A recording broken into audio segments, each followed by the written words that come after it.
কুত্তার বাচ্চা, তোর সাহস তো কম নয়। তুই আমার মুখের উপর কথা বলিস? জানিস আমি কে? Mind your language miss Sumaiya. আপনি এতক্ষণ আমাকে যা বলেছেন বলেছেন, কিন্তু আমার বাবা মাকে কিছু বলবেন না। এত জোরে থাপ্পড় মারলো যে ভারসাম্য হারিয়ে মাটিতে পড়ে গেলাম। কুত্তার বাচ্চা, কি করবি তুই? তোর কিছু করার ক্ষমতা আছে? আসলেই আমার তো কিছু করার ক্ষমতা নেই। তখন কে জানি আমাকে হাত দিয়ে বলল, উঠো। দেখলাম একজন ছেলে, মুখে দাড়ি, গায়ে পাঞ্জাবি, চেহারাটাও অনেক সুন্দর। তখন আমি তার হাত ধরে উঠলাম। তখনই সুমাইয়া বলে উঠল যে, এই যে আরেকজন হুজুর আসছে। এতদিন একজন ছিল, এখন আরেকজন এসে জুটলো। আপু, ও নতুন, ওকে মাফ করে দিন। চল ভাই, ক্লাসে যাই। এখন আপনাদেরকে সুমাইয়ার পরিচয় দেই। তার পুরো নাম সুমাইয়া তাবাসসুম। খুব মডার্ন মেয়ে, ইসলাম সম্পর্কে কোনো জ্ঞান নেই, অশালীন পোশাক পরে ঘুরে বেড়ায়, অনেক অহংকারী মেয়ে। তো এখন আমরা ক্লাসের দিকে যাচ্ছি। তখন ছেলেটি জিজ্ঞাসা করলো, আচ্ছা ভাই, তোমার নাম কি? জি মুসা ইব্রাহিম। তোমার নাম কি? আসিফ ইব্রাহিম। দেখলে তোমার সাথে আমার কত মিল। জি। আচ্ছা ভাই, আমাদের ক্লাস কোন দিকে? আমরা ক্লাসের দিকেই যাচ্ছি। চলো। ক্লাসের ভিতরে ঢুকলাম। সবাই আমার আর আসিফের দিকে হা করে চেয়ে আছে, কেননা আমরা যে হুজুর, দাড়ি রেখেছি এই জন্য। আমরা একেবারে লাস্ট বেঞ্চে গিয়ে বসলাম, কেননা আমরা তো গরিব, তাই আমাদেরকে কেউ ফার্স্ট বেঞ্চে বসতে দিবে না। তো আমরা বসে গল্প করতে লাগলাম। আসিফ আমাকে জিজ্ঞাসা করলো, মুসা, তোমার পরিবারে কে কে আছে? ভাই, আমি এতিম, আমার কেউ নাই। আপনার কে কে আছে? আমিও তোমার মতোই এতিম, আমারও কেউ নাই, বাবা মাকে দেখি নাই। ও সরি ভাই, কষ্ট দেওয়ার জন্য। তো আমরা কথা বলছিলাম, তো এমন সময় দেখি স্যার এসেছে। আমরা সবাই দাঁড়িয়ে সালাম দিলাম। তিনি সবাইকে বসতে বললেন, তারপর সবার পরিচয় নিচ্ছেন। এমন সময় আমাকে ডাকলেন। এই ছেলে, দাঁড়াও। জি স্যার। তোমার নাম কি? মুসা ইব্রাহিম। তুমি কলেজে এরকম ড্রেস পরে এসেছো কেন? আবার মুখে হুজুরদের মতো দাড়িও রাখছো। তার কি দাড়ি রাখার বয়স হয়েছে? প্যান্ট টাকনোর উপর পরেছো কেন? স্যার, আমি গরিব মানুষ, ভালো কাপড় কেনার সামর্থ্য আমার নেই। আর স্যার, দাড়ি রাখার বয়স লাগে না, বয়স হয়েছে বলেই আল্লাহ দাড়ি দিয়েছেন, তা আমাদের রাখা সুন্নত। ওকে, বসো। আমি বসে পড়লাম। পরে স্যার ক্লাস করানো শুরু করলেন। আমরা মনোযোগ দিয়ে ক্লাস করছিলাম। এমন সময় দরজার সামনে থেকে একটি মেয়ে বলল, may I come in sir? আমি তাকিয়ে দেখি সকালে আমাকে থাপ্পড় দেওয়া মেয়েটি। তারপর আমি আমার চোখ নামিয়ে ফেললাম, কেননা জাহান্নামের দিকে তাকাতে হয় না। এখন আপনাদের মনে প্রশ্ন জাগতে পারে, আমি নুসরাতকে জাহান্নাম কেন বললাম। আপুরা, আপনারা কিছু মনে করবেন না। বর্তমান যুগে কিছু মেয়ে আছে যারা অশালীন পোশাক পরে ঘুরে বেড়ায়, এই জন্যই ওইসব মেয়েরা ধর্ষণের শিকার হয়, কেননা তারা যেসব জামা কাপড় পরে তাতে তাদের শরীরের অংশ বোঝা যায়। অনেকে হিজাব পরে, মনে করে তারা ধার্মিক হয়ে গেছে, কিন্তু না, তারা আর তাদের প্রতি পুরুষদের প্রলোভিত করছে। যদি সব মেয়েরা ইসলামিক নিয়ম অনুযায়ী পর্দা করত, তাহলে বর্তমানে বাংলাদেশে ধর্ষণ কমে যেত। আমি যদি খারাপ কিছু বলে থাকি তাহলে আমাকে ক্ষমা করে দিবেন। Yes, come in. ও সোমাইয়া, তুমি বসো। Thanks sir. ডিয়ার স্টুডেন্ট, ওর নাম সোমাইয়া তাবাসসুম। ওর বাবা এই কলেজের। সবাই একসাথে ওকে হাই বলল, শুধু আমি আর আসিফ বলিনি, কেননা হাই বলার চেয়ে সালাম দেওয়া উত্তম। আমি ভাবতে লাগলাম, ওর বাবা কলেজের প্রতিষ্ঠাতা বলে ওর এত অহংকার। এত অহংকার ভালো না। অহংকার তাকেই মানায় যার কোনো কিছুর অভাব নেই, কিন্তু আমাদের কিছু না কিছুর অভাব আছে। অহংকার শুধু আল্লাহকেই মানায়, কারণ তার কোনো কিছুর অভাব নেই। নবীজি সাল্লাল্লাহু আলাইহি ওয়াসাল্লাম বলেছেন, আল্লাহ তাআলা ইরশাদ করেছেন, অহংকার আমার ভূষণ। এখন আমরা গল্পে আসি। পরিচয় পর্ব শেষে স্যার ক্লাস নিতে শুরু করলেন। আমি আর আসিফ মনোযোগ দিয়ে ক্লাস করছিলাম। তারপর ঘন্টা বেজে গেল, স্যার চলে গেলেন। এইভাবে সবগুলো ক্লাস শেষ হওয়ার পর আমি আর আসিফ যখন ক্লাস থেকে বের হচ্ছিলাম, তখনই সুমাইয়া ও তার বান্ধবীরা আমাদের ডাক দিল। এই যে দুজন হুজুর, এদিকে আয়। আমরা গিয়ে বললাম, জি বলেন। কালকে যেন দেখি দাড়ি কাটিয়ে এসেছিস, আর প্যান্টও টাকনুর নিচে পড়বি, তা না হলে কলেজ থেকে বের করে দিব। আমি একটা মুচকি হাসি দিয়ে সেখান দিয়ে চলে আসলাম। আপনারা কি মনে করছেন আমি ভয় পেয়েছি? না, আমাকে যদি মেরে ফেলাও হয় তবুও আমি দাড়ি কাটবো না। তো আমি আর আসিফ রাস্তা দিয়ে হাঁটছিলাম। তখন আমি আসিফকে জিজ্ঞাসা করলাম, আসিফ, বলো। তুই কি করিস? একটা দোকানে পার্ট টাইম জব করি, বিনিময়ে মাসে 8,000 টাকা দেয়। ভাই, আমাকে একটা চাকরির ব্যবস্থা করে দিতে পারবি? আগে দোকানে যাই, ম্যানেজারের সাথে কথা বলি। চল। তারপর আমি আর আসিফ দোকানে গেলাম। দোকানে গিয়ে আসিফ ম্যানেজারের সাথে কথা বলছে। আসসালামু আলাইকুম স্যার। ওয়ালাইকুম আসসালাম। আরে আসিফ যে, কেমন আছো তুমি? জি স্যার, ভালো। কিছু কথা ছিল। বলো। স্যার, এই যে আমার বন্ধু, ওর একটা চাকরির প্রয়োজন। স্যার, আমাদের দোকানে কি ওকে চাকরি দেওয়া যাবে? একজন লোক লাগবে। ওকে, তোমার বন্ধুকে চাকরি দিলাম। আমি মনে মনে আলহামদুলিল্লাহ বললাম, কেননা আল্লাহ যদি না চাইতেন তা না হলে আমি এই চাকরিটা পেতাম না। তারপর ম্যানেজারকে বললাম, ধন্যবাদ স্যার। আরে এতে ধন্যবাদ দেওয়ার কিছুই নেই। তুমি আসিফের বন্ধু, আমি জানি তুমি কখনোই আমাকে ঠকাবে না, সেই বিশ্বাস আমার আছে। কবে থেকে কাজ করবে সেটা বলো। স্যার, আজকে থেকেই করি।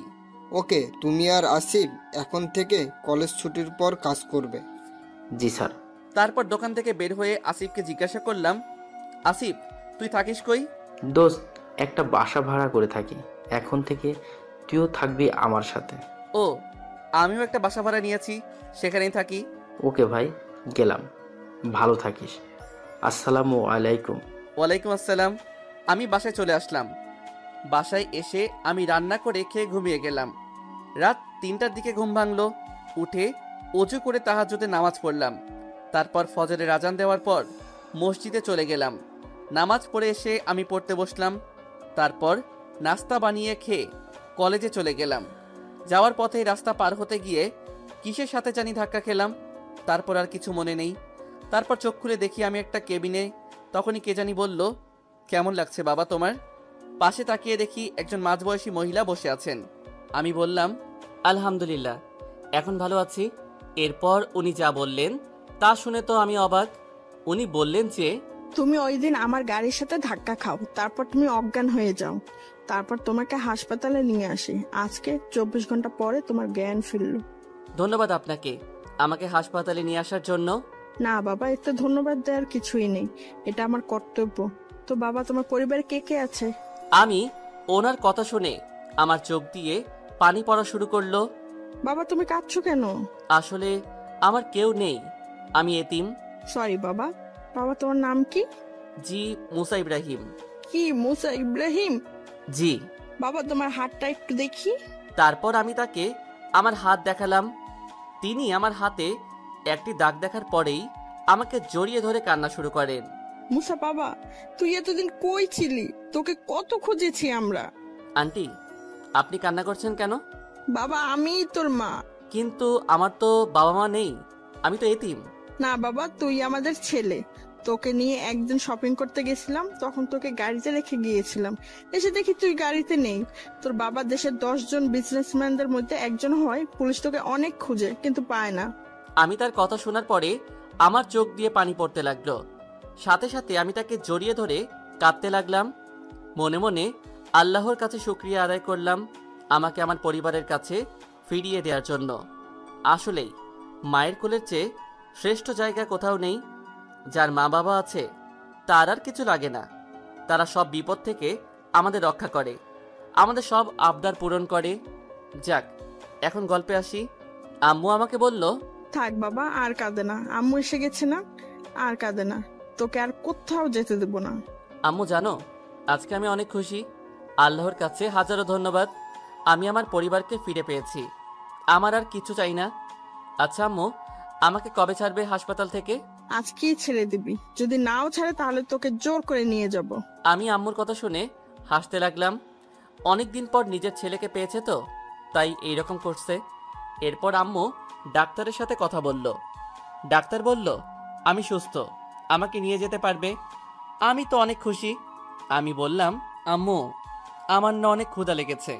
আমার বাবাটার ক্ষুধা লেগেছে, দাঁড়া তোকে খাইয়ে দিচ্ছি। এরপর আম্মু আমাকে খাইয়ে দিলেন। আসলেই আম্মু খাইয়ে দিলে খাবারের স্বাদ দ্বিগুণ হয়ে যায়। খাওয়া শেষে আমাকে হাসপাতাল থেকে রিলিজ করিয়ে নিয়ে একটি গাড়িতে বসালেন। তারপর বললেন, আজকে তোর বাবা তোকে দেখলে অনেক খুশি হবে। আচ্ছা আম্মু, আব্বুর নাম কি? আব্বু কি করে? তোর বাবার নাম দাউদ ইব্রাহিম, দেশের টপ 10 বিজনেসম্যানদের মধ্যে একজন। আমি তো আম্মুর কথা শুনে অবাক। দেশের নাম্বার 1 বিজনেসম্যান আমার বাবা? তারপর আমি আম্মুকে জিজ্ঞাসা করলাম, আচ্ছা আম্মু, আমাদের পরিবারে আর কে কে আছে? তোর 2 বোন আছে, আর ওদের সন্তানরা আরেকজন ছিল। কে ছিল আম্মু? তোর আরেক ভাই ছিল, তুই হারিয়ে যাওয়ার 3 বছর পর ও জন্ম নেয়, কিন্তু ওকেও আমরা হারিয়ে ফেলি। তোকে এবং ওকে হারানোর শোকে আমরা একেবারে ভেঙে পড়ি। আম্মুকে আমি বুকে জড়িয়ে বলি, কেঁদো না আম্মু, একদিন ওকেও আমরা খুঁজে পাবো। আজকে তোর বোনদের সারপ্রাইজ দিব, কিন্তু আগে চকলেট কিনতে হবে। কেন আম্মু? চকলেট কিনতে হবে কেন? তোর ভাগ্নিরা চকলেট পাগল, বাসায় গেলেই তাদের জন্য চকলেট নেওয়া লাগে। আমি আম্মুর কথা শুনে হাসলাম। তারপর সামনে একটি দোকান থেকে চকলেট নিলাম। তারপর গাড়িতে উঠলাম। অনেকক্ষণ পরে গাড়ি একটি বাড়ির সামনে থামলো। সেটাকে বাড়ি বললে ভুল হবে, পুরা একটা রাজপ্রাসাদের মতো বাড়ি। আমি আম্মুকে জিজ্ঞাসা করলাম, আম্মু, এইটা আমাদের বাড়ি? হ্যাঁ বাবা, এইটাই আমাদের বাড়ি, চল ভিতরে যাই। তারপর আমি আর আম্মু ভিতরে গেলাম। ভিতরটা বাহির থেকে আরো সুন্দর, সব আল্লাহর নিয়ামত। আল্লাহ মানুষকে বুদ্ধি দিয়েছে, মানুষ সেই বুদ্ধিকে কাজে লাগিয়ে কত বিশাল বিশাল বিল্ডিং তৈরি করছে, মানুষের জীবনকে সুখময় করে তুলছে। এই জন্য আল্লাহর কাছে আমাদের খাঁটি মনে শুকরিয়া আদায় করা উচিত। যাক, এখন গল্পে আসি। আম্মু বাসার ভিতরে ঢুকেই আমার বোনদের ডাকতে লাগলেন, এই তামান্না, ঐশী, তোরা কোথায়? তোদের জন্য একটা সারপ্রাইজ আছে। তারপর উপরে তাকিয়ে দেখলাম যে 2 জন মেয়ে 2টা বাচ্চাকে কোলে নিয়ে নিচে নামছে। এসেই বলল, আম্মু, কি সারপ্রাইজ? তারপর আম্মু আমাকে দেখিয়ে বলল, এই যে, কে উনি? তোদের হারিয়ে যাওয়া ভাই মুসা ইব্রাহিম। কি, ও আমাদের মুসা? আমাদের ছেলে মুছা। এইটা শোনার পর সাথে সাথে তামান্না, ঐশী আপু আমাকে জড়িয়ে ধরে কান্না শুরু করে দিল এবং বলতে লাগলো, ভাই, তুই এতদিন কই ছিলি ভাই আমার? তোকে আমরা অনেক খুঁজেছি ভাই, জানিস তোকে আমরা কত মিস করেছি। আমি তোমাদের অনেক মিস করেছি, আর তোকে কোথাও যেতে দিব না। এখন আপনাদের আমার পরিবারের পরিচয় দিয়ে দেই। আমার বাবা হলেন দেশের নাম্বার 1 বিজনেসম্যান দাউদ ইব্রাহিম। আমার মায়ের নাম আয়েশা বেগম, তিনি হলেন গৃহিণী। আমার বড় বোনের নাম তামান্না আহমেদ তাহিরা এবং আমার মেজ বোনের নাম ইসরাত জাহান ঐশী। তারা 2 জন এই বাড়িতেই থাকে। আর আমার দোলাভাইরা হলেন আর্মি অফিসার। আর আমার হারিয়ে যাওয়া ভাইয়ের নাম না হলে পরের পার্টে বলবো। এখন গল্পে আসা যাক। আমাকে জড়িয়ে ধরে কান্না করছে দেখে আমার ভাগ্নিরা জিজ্ঞাসা করলো, আম্মু, আম্মু, ওটাতে ইনি তোমার মামা মামুনি, ওটা আমাদের মামা। আসো মামনিরা, মামার কোলে আসো। বলতে দেরি, কিন্তু কোলে এসে 2 গালে 2টা পাপ্পি দিতে দেরি নাই। তারপর আমাকে জিজ্ঞাসা করলো, মাম্মা, মাম্মা, এতদিন কোথায় দিলে? আমার মামনিদের জন্য চকলেট আনতে গেছিলাম। তাহলে আমাদের চকলেট দাও। তারপর তাদের 2 জনকে চকলেট দিলাম। তারা তো অনেক খুশি। আম্মুকে জিজ্ঞাসা করলাম, আম্মু, আব্বু কোথায়? দুলাভাইরা কোথায়? তোর আব্বু বিজনেসম্যানের কাজে মালয়েশিয়া গেছে, আর তোর দুলাভাইরা ক্যান্টনমেন্টে। দাঁড়া, তোর বাবাকে জানিয়ে দেই, তুই ততক্ষণ ফ্রেশ হয়ে আয়। আচ্ছা। তারপর আমি ফ্রেশ হয়ে জোহরের নামাজ পড়ে একটা ঘুম দিলাম। ঘুম থেকে উঠে আসরের নামাজ পড়ে নিচে গেলাম।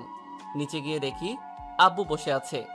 আমাকে দেখে আব্বু সাথে সাথে আমাকে জড়িয়ে কান্না করে দিলেন। বাবা, তুই কেমন আছিস বাবা? কই ছিলি এতদিন? আব্বু, আলহামদুলিল্লাহ ভালো আছি, তুমি কেমন আছো?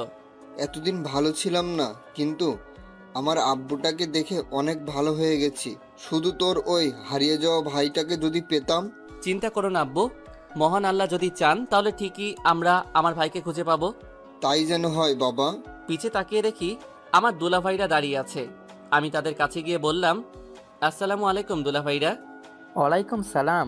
কি শালা বাবু, আমাদের সাথে পরিচিত হবে না? আমরা তো কখন থেকে তোমার জন্য ওয়েট করছি। সরি দুলাভাইরা, আসলে ঘুমিয়ে গেছিলাম তো তাই। এখন আপনাদের আমার দুলাভাইদের পরিচয় দেই। আমার বড় দুলাভাইয়ের নাম মোহাম্মদ আতিফ ইসলাম ও মেজ দুলাভাইয়ের নাম মোহাম্মদ আরিফ ইসলাম। 2 জন আবার আপন ভাই, বাংলাদেশ আর্মিতে মেজর র্যাঙ্কে চাকরি করে। তারা সবাই আর্মির কোয়ার্টারে থাকে। আপুরা বেড়াতে এসেছে বলে তারা এইখানে থাকছে। যাক, এখন গল্পে আসি। তো আব্বু আর দুলাভাইরা উপরে ফ্রেশ হতে গেল, আর আমি সোফায় বসে আমার সাদিয়া ও সাফা মামনির সাথে খেলা করছিলাম। 2 জনই পার্টনার নাম্বার 1। এদের পাকা পাকা কথা শুনে আমার তো হাসতে হাসতে অবস্থা খারাপ। পরে আব্বু আর দুলাভাইরা আসলো এবং তাদের সাথে গল্প করা শুরু করলাম। গল্প করতে করতে মাগরিবের আজান দিয়ে দিল। আমি আব্বু ও দুলাভাইদেরকে বললাম যে উজু করে আসতে, একসাথে নামাজ পড়ব। তারা উজু করে আসলো। আমি আম্মু ও আপুদেরকে বললাম উজু করে আসতে, তোমরাও নামাজ পড়বে। তারাও উজু করতে গেল। বুঝতে পারলাম এরা কেউ নিয়মিত নামাজ পড়ে না। না, আমাকে এদেরকে ইসলামের ছায়াতলে নিয়ে আসতে হবে। আমার আম্মু ও আপুরাও পর্দা করে না, করলেও ডিজিটাল পর্দা। না, আজকে মাগরিবের পরেই এদের সাথে কথা বলবো। তো সবাই আসলো। দুলাভাই একামত দিল। আমি নামাজ পড়ালাম। দেখি আমার সাদিয়া ও সাফা মামনিও নামাজ পড়ছে। আমি যখন সিজদায় যাব তখনই তারা আমার পিঠে উঠে গেল।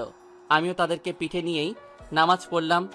আমি এতে বিরক্ত হইনি, কারণ নবীজি সাল্লাল্লাহু আলাইহি ওয়াসাল্লামের প্রিয় দুই দৌহিত্র হাসান ও হুসাইন ও যখন নবীজি সাল্লাল্লাহু আলাইহি ওয়াসাল্লাম মসজিদে নববীতে নামাজ পড়তেন তখন তারা নবীজি সাল্লাল্লাহু আলাইহি ওয়াসাল্লামের পিঠে উঠে যেত। যতক্ষণ না পর্যন্ত তারা নবীজির পিঠ থেকে নামছে ততক্ষণ নবীজি সাল্লাল্লাহু আলাইহি ওয়াসাল্লাম সিজদায় থাকতেন। তখন তারা নেমে যেত, তখন নবীজি সাল্লাল্লাহু আলাইহি ওয়াসাল্লাম সিজদা থেকে উঠতেন। এখন গল্পে আসি।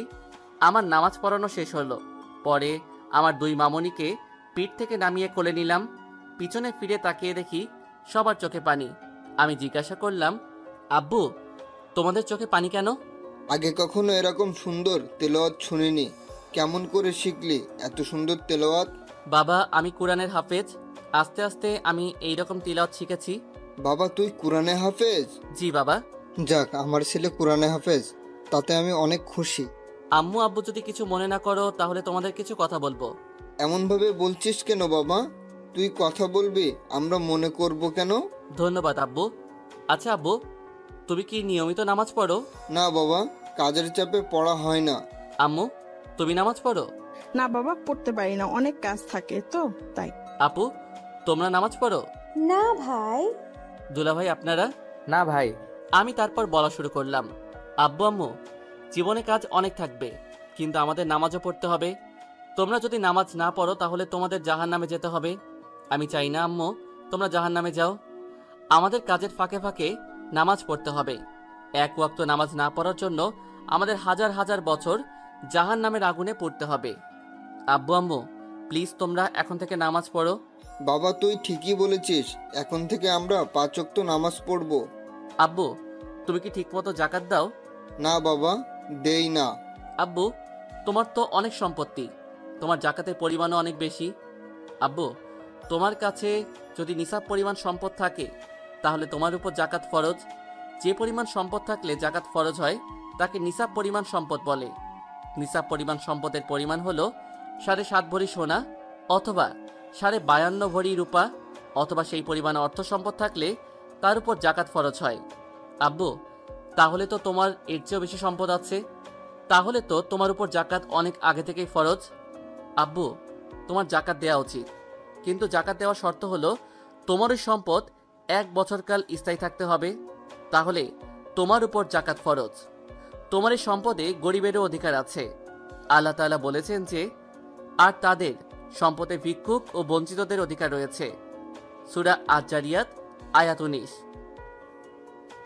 আমরা যদি জাকাত না দেই তাহলে আমাদের পরকালে কঠিন আযাব ভোগ করতে হবে। আল্লাহ তাআলা বলেছেন যে, হে ঈমানদারগণ, পণ্ডিত ও সংসার বিরাগীদের অনেকে লোকদের মালামাল অন্যায়ভাবে ভোগ করে চলেছে এবং আল্লাহর পথ থেকে লোকদেরকে নিবৃত রাখছে।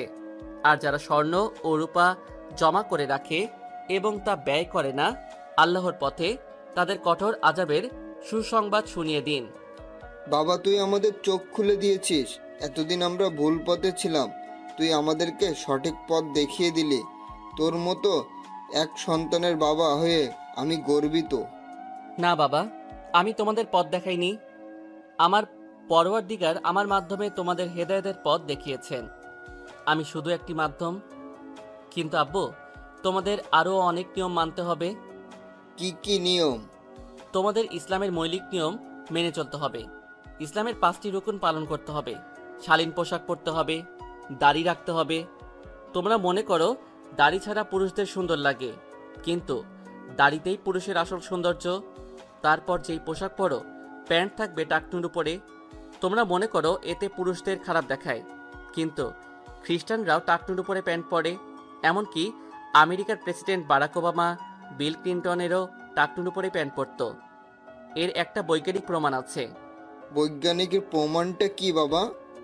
বৈজ্ঞানিক প্রমাণটা হলো পুরুষের টাকনুর ভিতর প্রচুর পরিমাণে টেস্টোস্টেরন হরমোন থাকে, এজন্য সেখানে আলো বাতাসের প্রয়োজন হয়।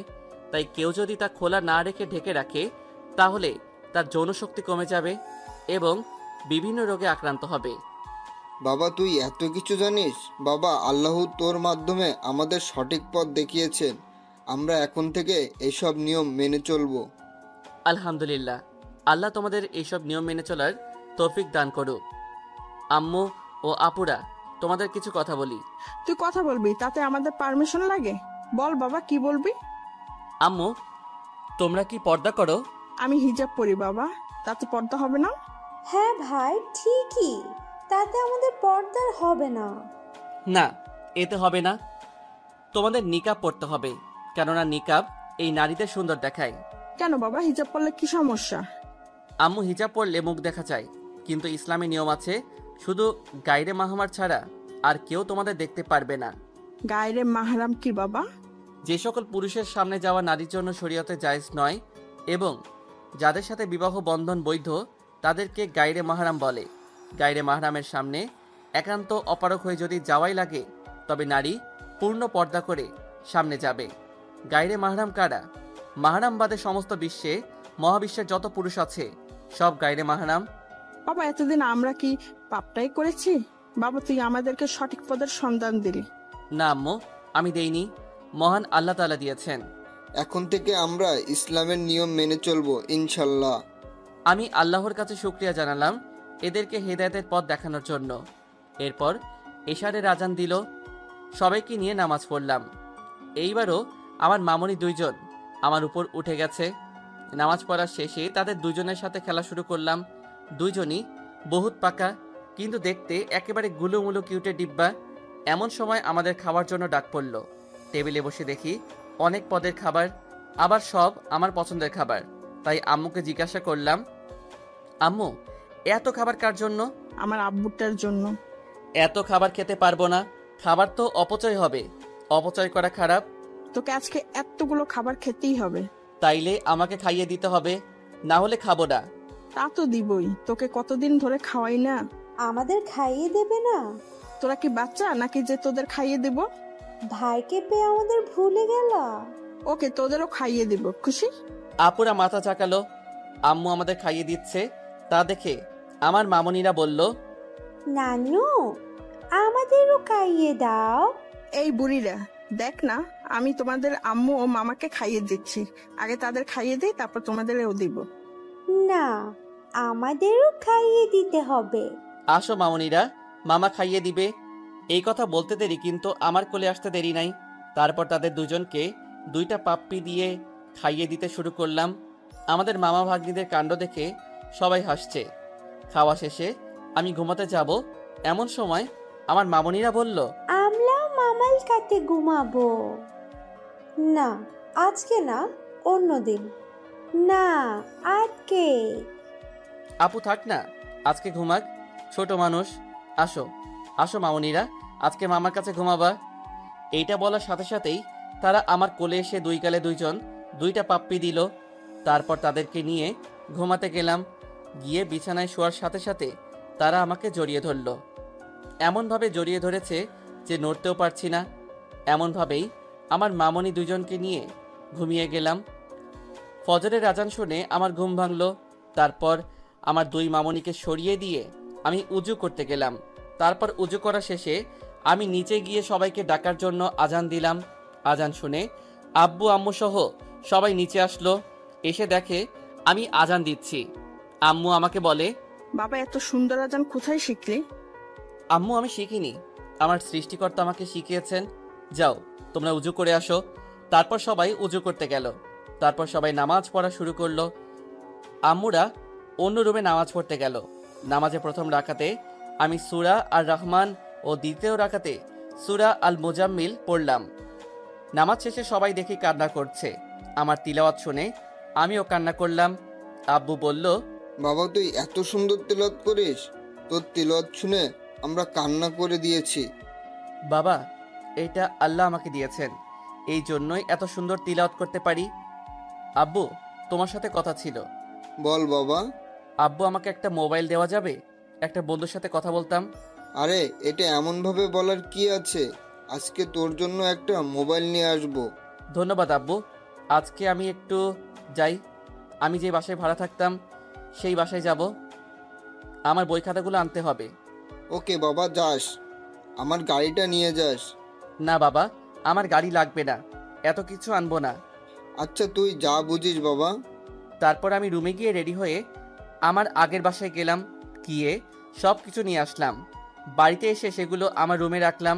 তারপর আম্মুর কাছে গিয়ে আম্মুর মোবাইল দিয়ে আসিফকে ফোন দিলাম। আমি বললাম, আসসালামু আলাইকুম। ওয়ালাইকুম আসসালাম। কে বলছেন? আমি মুসা ইব্রাহিম। আরে দোস্ত, তুই কোথায়?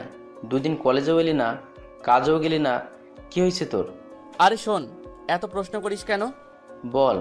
তারপর এখন পর্যন্ত যা যা ঘটেছে তা ওকে বললাম।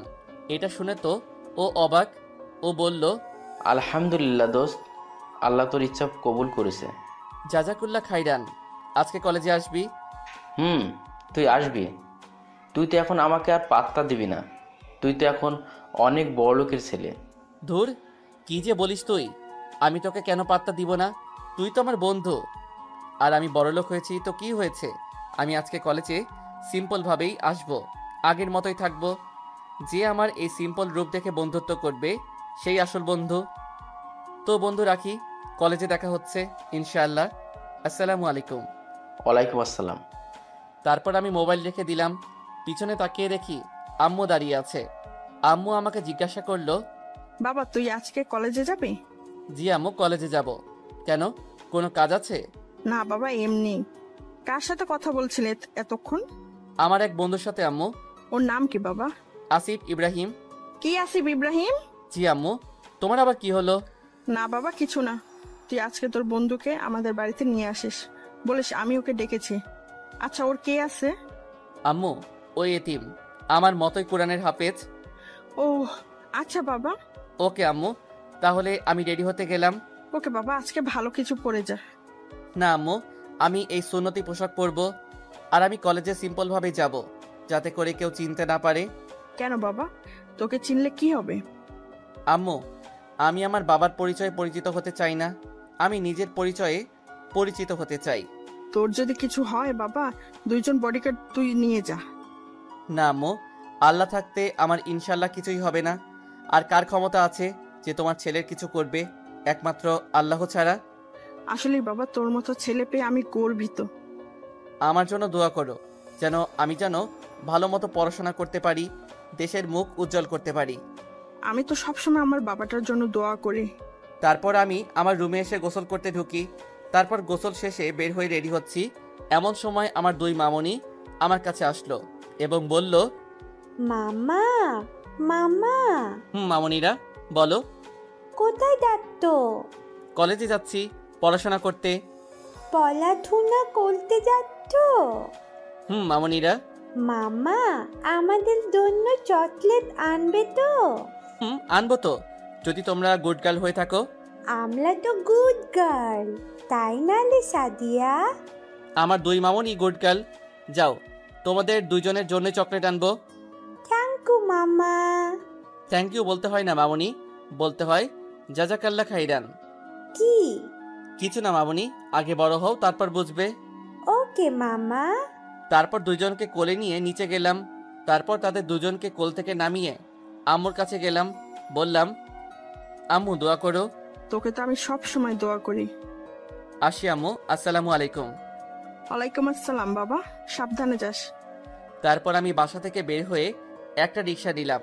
কি ভাবছেন যে আমি আমার বাবার এত টাকা গাড়ি থাকা সত্ত্বেও রিক্সা নিলাম কেন? কেননা আমি সিম্পলভাবে চলতে পছন্দ করি। আর আপনারা ভাববেন আমি শার্ট প্যান্ট পরলাম না কেন? পরবো, কিন্তু এখন না, এখন এই সিম্পলভাবেই চলবো। তো আপনাদের সাথে কথা বলতে বলতে কলেজে চলে এলাম। দেখি আসিফ দাঁড়িয়ে আছে, মনে হয় আমার জন্য ওয়েট করছিল। আমি ওর কাছে গিয়ে বললাম, আসসালামু আলাইকুম দোস্ত। ওয়ালাইকুম আসসালাম। কেমন আছিস দোস্ত? আলহামদুলিল্লাহ ভালো আছি, তুই কেমন আছিস? আলহামদুলিল্লাহ ভালো। তো চল দোস্ত, ক্লাসে যাই। চল। তারপর আমি আর আসিফ কথা বলতে বলতে ক্লাসে যাচ্ছিলাম। দেখি সুমাইয়ারা দাঁড়িয়ে আছে, তাই সেদিকে খেয়াল না করে চলে আসছিলাম। এমন সময় ওরা আমাকে ডাক দিল। এই যে হুজুরেরা, আপনারা একটু আসেন। তারপর আমরা তাদের কাছে গেলাম। গিয়ে আমি বললাম, আমাদের ডাকছিলেন? হ্যাঁ, তোকেই ডাকছিলাম। এতদিন আসিসনি কেন কলেজে? অসুস্থ ছিলাম, তাই আসতে পারিনি। ও, তোকে না বলেছিলাম যে এরকম ভাবে কলেজে না আসতে? তুই আবার এরকম ভাবে এসেছিস। আর তোকে না বলেছিলাম যে দাড়ি কেটে আসতে? আসিসনি কেন? জি, আমি তো বললাম যে আমি গরিব মানুষ, আর আমি যদি দাড়ি কাটি তাহলে আমার পাপ হবে, আর আমি জেনে শুনে পাপ করতে পারবো না। এই, তুই আবার জ্ঞান দিচ্ছিস আমাকে? এই বয়সে কেউ দাড়ি রাখে? দাড়ি রাখার বয়স যদি না হতো তাহলে আল্লাহ দাড়ি দিত না। এখন আপনারা ভাবছেন এই লিয়াকে, ওর পুরো নাম যারা ওয়াসিম লিয়া, বড়লোক বাবার অহংকারী মেয়ে, আমাদের আসিফের নায়িকা। গল্পের সাথে থাকুন, সব জানতে পারবেন। তো সুমাইয়া বলল, এই, তোর পাঞ্জাবি খোল, খুলে আমার জুতা মুছে দে। না, আমি এই কাজ করতে পারবো না। আমি একমাত্র আল্লাহ ছাড়া কারো কাছে মাথা নত করতে পারবো না। কি বললি তুই? পারবি না? কে পারতেই হবে। আয়, আমাদের জুতা মুছে দে, না হলে তোকে কলেজ থেকে বের করে দিব। আপনি আমাকে মেরে ফেললেও আমি আপনার জুতা মুছবো না। এইবার এত জোরে থাপ্পড় মারলো যে আমি মাটিতে পড়ে গেলাম। আসিফ আমাকে উঠিয়ে ওদেরকে বলল, ওকে মাফ করে দেন, ও বুঝতে পারে নাই। তারপর আমি আর আসিফ একসাথে ক্লাসে যাচ্ছিলাম। তো আসিফ বলল, দোস্ত, তুই তো অনেক বড় লোক, তোর বাবার তো অনেক ক্ষমতা, তুই ওদেরকে ছেড়ে দিলি? হ্যাঁ দোস্ত, আমি ওদের মাফ করে দিয়েছি। ওরা এখন অবুঝ, একদিন ঠিকই বুঝবে। আর ক্ষমা করলে তো আল্লাহ তাআলা খুশি হন। আমাদের নবী সাল্লাল্লাহু আলাইহি ওয়াসাল্লাম ও মক্কা বিজয়ের সময় সবাইকে ক্ষমা করে দিয়েছেন। চাইলেই তিনি তাদের উপর প্রতিশোধ দিতে পারতেন, কিন্তু নেননি। দোস্ত, তুই ঠিক বলছিস। আমাদের সবাইকে নবীজি সাল্লাল্লাহু আলাইহি সাল্লামের আদর্শ মেনে চলা উচিত। চল ক্লাসে যাই। তারপর আমি আর আসিফ ক্লাসে গেলাম। তারপর একটা একটা করে ক্লাস শেষ হলো। আমি আর আসিফ ক্লাস থেকে বের হচ্ছিলাম। তখন আমি বললাম, আসিফ, তোকে আম্মু যেতে বলেছে, তোকে বলে দেখবে। ওর বেটা, তুই হলি বড় লোক, তোর বাড়িতে আমি গিয়ে কি করব? চুপ, তুই আমার বন্ধু, নিজেকে গরিব ভাববি না কখনো। কিন্তু আমার তো দোকানে যেতে হবে। পরে যাস, এবার চল। চল। তারপর আমি আর আসিফ আমাদের বাড়ির উদ্দেশ্যে হাঁটতে লাগলাম। তারপর বাড়িতে এসে পৌঁছালাম। বাড়িতে ঢুকে দেখি 3 জন বোরকা পরা মহিলা দাঁড়িয়ে আছে, আবার 2টা পিচ্চি বাচ্চাও বোরকা পরে দাঁড়িয়ে আছে। তো আমি তাদেরকে সালাম দিলাম, তারাও দিল। দেখি তারা মুচকি মুচকি হাসছে। তো আমি জিজ্ঞাসা করলাম, আপনারা কে? তারপর তারা নিজেদের মুখের নিকাব সরালো। আমি দেখে তো পুরা অবাক। এরা আর কেউ না, এরা আমার আম্মু ও আপুরা। তখন আমি বললাম, আম্মু আপু তোমরা? হ্যাঁ, তোমরা কখন এসব কিনলে? তুই যখন কলেজে গিয়েছিলি তখন আমি আর তোর আপুরা মার্কেটে গেছিলাম, তখন এসব কিনে আনলাম। আমি তো অনেক খুশি। আমি আল্লাহর কাছে শুকরিয়া জানালাম। তারপর আমি আম্মুকে জিজ্ঞাসা করলাম, আম্মু, এই পিচ্চিগুলা কে? এরা তো সাদিয়া ও সাফা। কি, এরা আমার মামুনি? তারপর তাদের কাছে গেলাম, গিয়ে ওদেরকে কোলে নিলাম। ওরা আমার 2 গালে 2টা পাপ্পি দিয়ে বলল, মামা, আমাদের কেমন লাগছে? একেবারে পরীর মতো। তারপর আমি তাদেরকে কোল থেকে নামিয়ে দিয়ে আসিফের কাছে গেলাম। এতক্ষণ আসিফের কথা ভুলে গেছিলাম। আমি আসিফকে আম্মুর কাছে নিয়ে এসে বললাম, আম্মু, ও আমার বন্ধু আসিফ। বাবা, তুমি আসিফ ইব্রাহিম? জি আন্টি। আচ্ছা বাবা, তোমার কি বাম হাতে কি একটা দাগ আছে? জি আন্টি, এইটা আমার জন্ম দাগ। দেখি একটু। তারপর আসিফ আম্মুকে ওই দাগটা দেখালো। ওইটা দেখার পর আম্মু আসিফকে জড়িয়ে ধরে কান্না শুরু করলো। তারপর আম্মু আব্বুকে ডাকা শুরু করলো। আব্বু এসে বলল, কি হয়েছে, ডাকছো কেন? আমাদের আসিফকে পেয়ে গেছি, এই যে আমাদের আসিফ। ও আমাদের আসিফ? হ্যাঁ, ও আমাদের আসিফ, ওর বাম হাতের জন্মদাগ আছে। এইটা শোনার পর আব্বু আসিফকে জড়িয়ে ধরলো। তখন আসিফ বলল, কিন্তু আন্টি, আমি তো এতিম। বাবা, তুই এতিম না। তারপর আম্মু আসিফকে বলল কিভাবে সে হারিয়ে গেল, আর এটাও বলল যে আমি ওর আরেক ভাই। তখন ও আমাকে এসে জড়িয়ে ধরলো এবং বলল, ভাই, আজকে আমি অনেক খুশি। আমার পরিবারকে আমি পেয়ে গেছি, সাথে আমার ভাইকেও।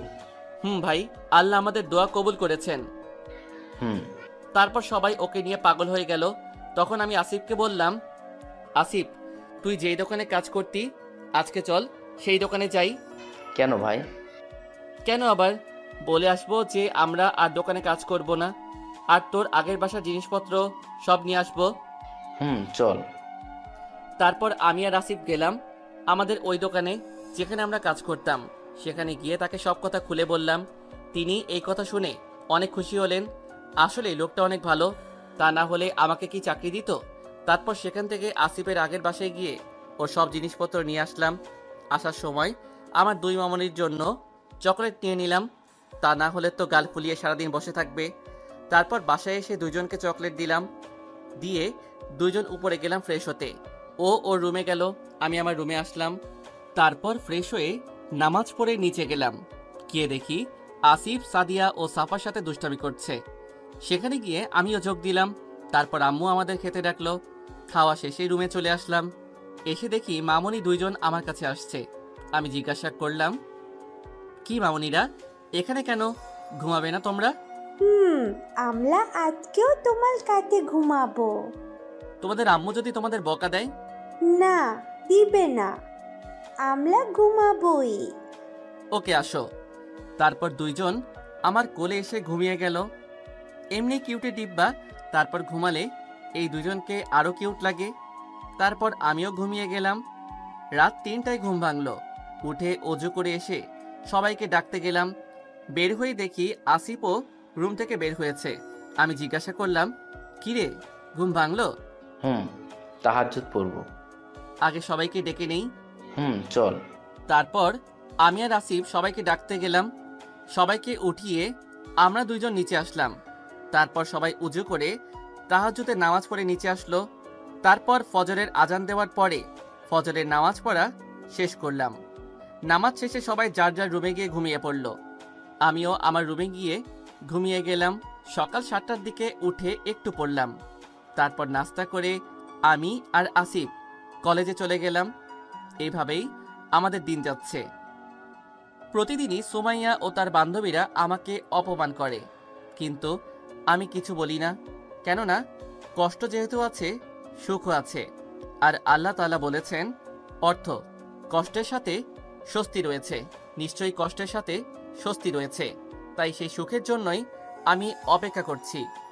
কিন্তু আল্লাহ যে সেই সুখ আমাকে এত তাড়াতাড়ি দেখা যাবে, সেইটা আমি ভাবতে পারিনি। আল্লাহ চাইলে সবই পারেন। তো একদিন আমি আর আসিফ কলেজ থেকে হেঁটে বাড়ি ফিরছিলাম। তখন আমরা শুনতে পাই কারা যেন চিৎকার করছে, যেন দুইজন মেয়ে চিৎকার করছে। তারপর আমরা দুইজন ওই জায়গার কাছে গেলাম। গিয়ে দেখি কয়েকজন ছেলে দুইটা মেয়েকে ধর্ষণের চেষ্টা করছে। তারা সংখ্যায় 9 জন হবে। আমার এইটা দেখে মাথা গরম হয়ে গেল। তাও আমি মাথা ঠান্ডা রেখে বললাম, ভাই, ওনাদেরকে ছেড়ে দিন। তাদের মধ্যে থেকে একজন বলল, এই যে তোদের সমস্যা কি? তোদের এখানে তো কোনো কাজ নেই, তোরা এখান থেকে চলে যা, না হলে তোদের আমরা মেরে ফেলবো। আপনারা এখানে দুইজন মেয়েকে ধর্ষণ করবেন আর আমরা কিছু বলবো না, তা তো হতে পারে না। কি করবি রে তোরা? কোত বেশি কথা না বলে ভাগ এখান থেকে, না হলে তোরা দুইজনও বেঁচে ফিরতে পারবি না। এইবার আমার আর আসিফের মাথা অনেক গরম হয়ে গেছে। এতক্ষণ আমাদের যা বলছিল কিছু বলিনি, কিন্তু এইবার ওরা আমার বাবা মাকে নিয়ে কথা বলছে। এইবার আমি বললাম, আর কিছু না ভেবে বললাম, শেষবারের মতো বলছি, ছেড়ে দে এনাদেরকে। না গেলে কি করবি? এই যা, এদেরকে ধর। তারপর 4 জন লোক আমাকে আর আসিফকে ধরতে আসলো। এসে আমাদেরকে ধরতে যাবে, সাথে সাথে আমি একজনের তলপেটে একটা ঘুষি মারলাম। সে মাটিতে পড়ে গেল। আমার এইরকম মাইর দেখে অন্যরাও মারতে আসলো। আমি পাশে থাকা একটি লাঠি নিয়ে ওদেরকে মারতে লাগলাম। আমরা দুইজন মারতে মারতে ওই 4 জনকে আধমরা করে ফেলেছি। তারপর দেখি যারা মেয়ে দুটিকে ধর্ষণ করছিল তারা আমাদের দিকে চাকু নিয়ে আসতে লাগলো। আমিও কিছু না ভেবে তাদের সাথেও মারামারি করলাম। এক পর্যায়ে আমার হাতে চাকু লেগে হাত কেটে যায়, তাও মারতে থাকি সবাইকে আমরা দুইজন। তারপর যখন মারা শেষ হলো তখন দেখি সবাই আধমরা হয়ে আছে। তারপর পিছনে ঘুরে যখন মেয়ে দুইজনের দিকে তাকালাম তখন আমার চোখ কপালে যাওয়ার মতো অবস্থা। আরে এরা দুইজন তো সুমাইয়া ও লিয়া। আরে এরা এখানে কেমন করে? এদের এমন অবস্থা হলো কিভাবে? তারপর নিচের দিকে তাকিয়ে আমরা নিজেদের পাঞ্জাবি খুলে তাদেরকে দিলাম জড়িয়ে নেওয়ার জন্য। তারপর তারা পাঞ্জাবি জড়িয়ে নিল। তারপর বাইরে এসে দেখি তাদের গাড়ি রাখা আছে। আমি বললাম গাড়িতে উঠতে, তারা কিছু না বলে গাড়িতে উঠল। তারপর আমি গাড়ি চালিয়ে তাদেরকে তাদের বাড়ি পৌঁছিয়ে দিলাম। তারা আমাকে বাসার রাস্তা বলে দিচ্ছিল। তারপর তাদেরকে বাসায় পৌঁছিয়ে দিয়ে গাড়ি তাদের ওইখানে পার্কিং করে আমরা আমাদের বাড়িতে আসতে লাগলাম। তারপর বাড়িতে এসে দেখি আম্মু আব্বুরা সবাই বসে আছে। আমরা এসেছি দেখে আম্মু তাড়াতাড়ি আমাদের কাছে এসে জিজ্ঞাসা করলো, বাবা তোদের আসতে এত দেরি হলো কেন? তোদের কিছু হয়নি তো? এই কি বাবা, তোর হাত থেকে রক্ত পড়ছে কেন? আম্মু আমরা ঠিক আছি, আমাদের কিছু হয়নি। আম্মু আমাদের কিছু হয়নি, আমরা ঠিক আছি। ঠিক আছিস? হাত থেকে রক্ত পড়ছে, ওনারা বলছে ঠিক আছে। আরে কিছু হয়নি তো, আগে শুনো কি হয়েছে। তারপর আমি সবাইকে সবকিছু বললাম। তারা সবকিছু শুনে অনেক খুশি হলো। আম্মু বলল, অনেক ভালো কাজ করছিস তোরা, তোদের উপর আমার অনেক খুশি। বাবা, তোদের মতো দুজন ছেলে পেয়ে আমি গর্বিত। দেখতে হবে না ভাইটা কাদের? এমন সময় আমার দুই মামনি বলে উঠল, তোমাদের ভাই না, ওলা আমাদের মামা। তাদের কথা শুনে আমি হাসি থামিয়ে রাখতে পারছিলাম না। তারপর আমি বললাম, আমরা তো তোমাদেরই মামা। আমরা তোমাদের মামা, ঠিক আছে। তারপর ওরা এসে আমাদের পাপ্পি দিল। তারপর আমি আম্মুকে বললাম, আম্মু আমরা উপরে গেলাম ফ্রেশ হতে। আচ্ছা বাবা যা। তারপর আমি আর আসিফ যার যার রুমে গেলাম। তারপর ফ্রেশ হয়ে হাতে ব্যান্ডেজ করলাম। তারপর জোহরে নামাজ পড়লাম। নামাজ পড়ে নিচে গেলাম খেতে। খাবার খেয়ে রুমে এসে একটা ঘুম দিলাম। বিকেলবেলা আসরের সময় উঠে নামাজ পড়ে নিচে গেলাম। দেখি সবাই নামাজ পড়ে বসে আছে। তারপর তাদের কাছে গেলাম। আম্মুকে জিজ্ঞাসা করলাম, আম্মু দুলাভাইরা আসেনি? আর একটু পরেই এসে পড়বে। ও আচ্ছা।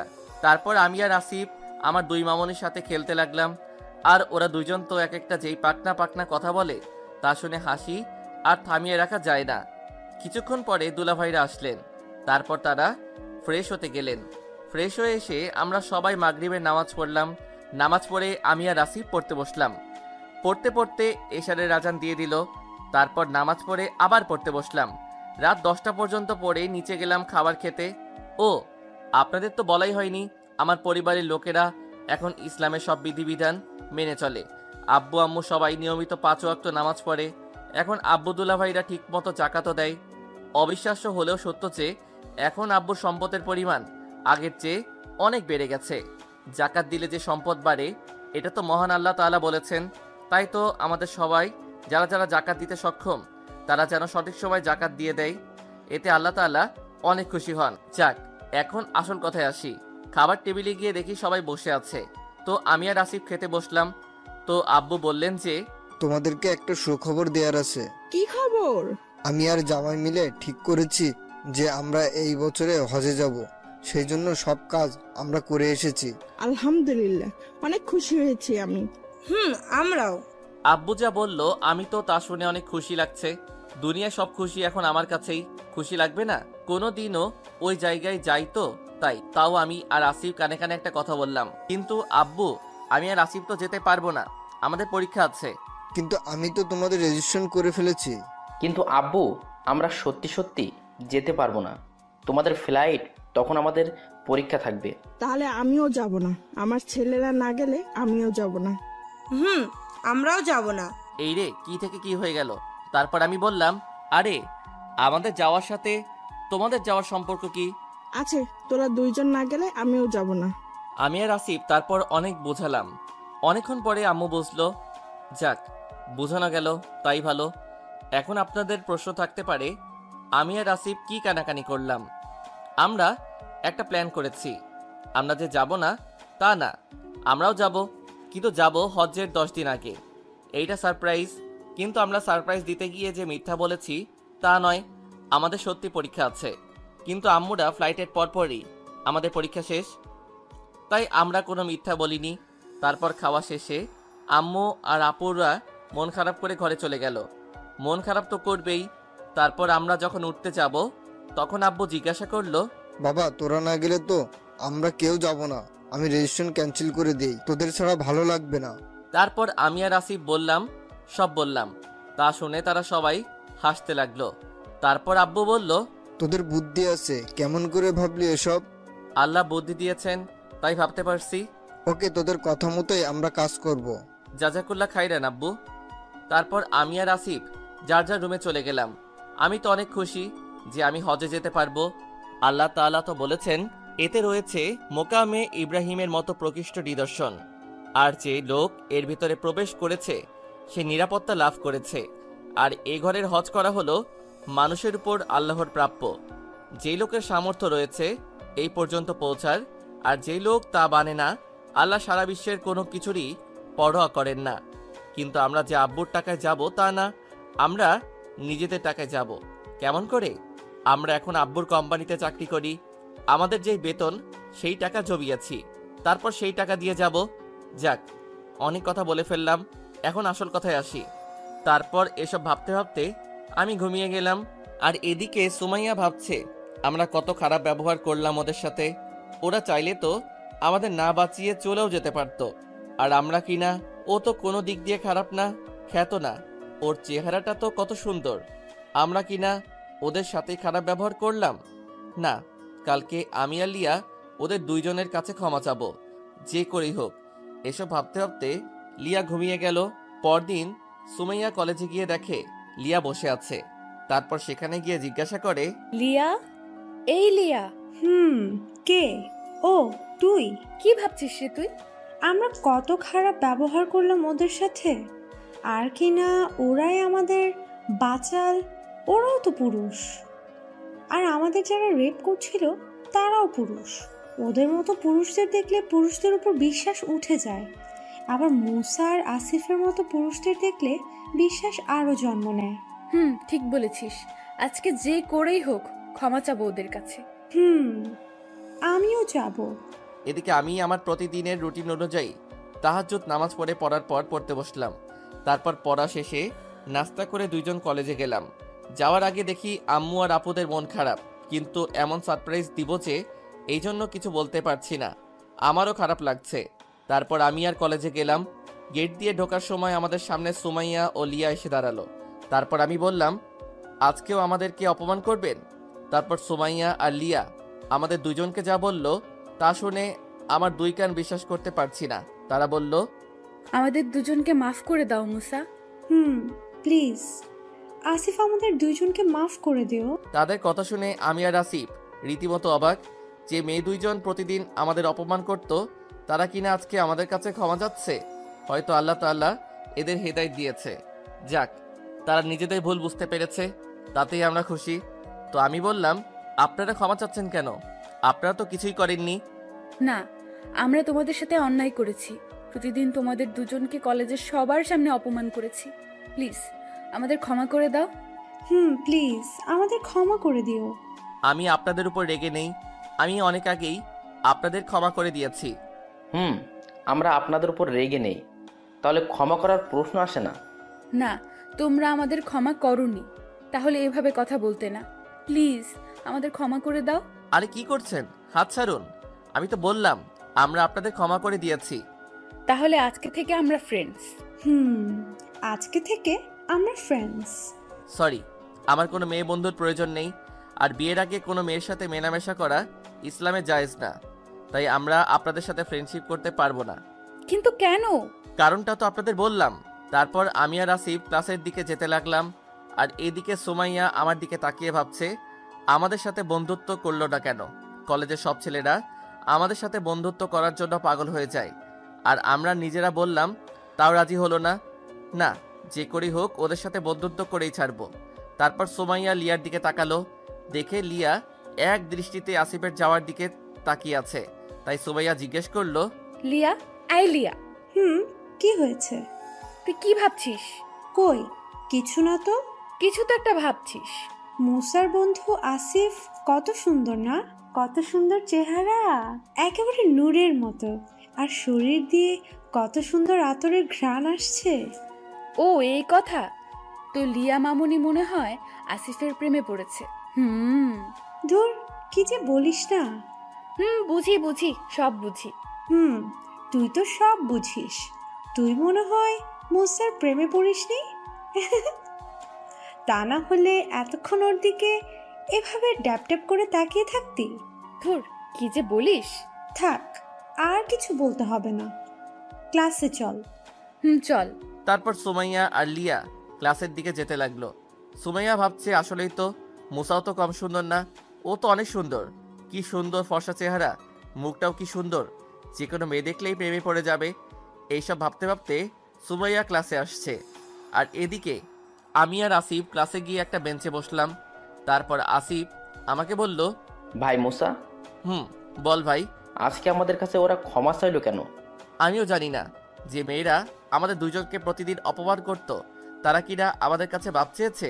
হয়তো তারা নিজের ভুল বুঝতে পেরেছে। ঠিক বলেছিস, তারা যে তাদের ভুল বুঝতে পেরেছে এতেই আমরা খুশি। তারপর সুমাইয়া ও লিয়া ক্লাসে আসলো। তারা আসার পর থেকে শুধু আমাদের দুজনের দিকে তাকিয়ে আছে। তারপর দেখি হৃদয় আর উৎসব আমাদের দিকে আসছে। ও, আপনাদের বলতে ভুলে গেছি, আমাদের দুইজনের দুইটা বন্ধু হয়েছে, হৃদয় আর উৎসব। ওরাও দুইজন বড়লোকের ছেলে, কিন্তু ওদের মনে কোনো অহংকার নেই, সবার সাথেই মিশে। আর ওরা হলো আমাদের বেস্ট ফ্রেন্ড। তো আমাদের কাছে এসে বলল, আসসালামু আলাইকুম। ওয়ালাইকুম আসসালাম। কিরে, কেমন আছিস? আলহামদুলিল্লাহ, ভালো আছি। তোরা কেমন আছিস? আলহামদুলিল্লাহ, আমরাও ভালো আছি।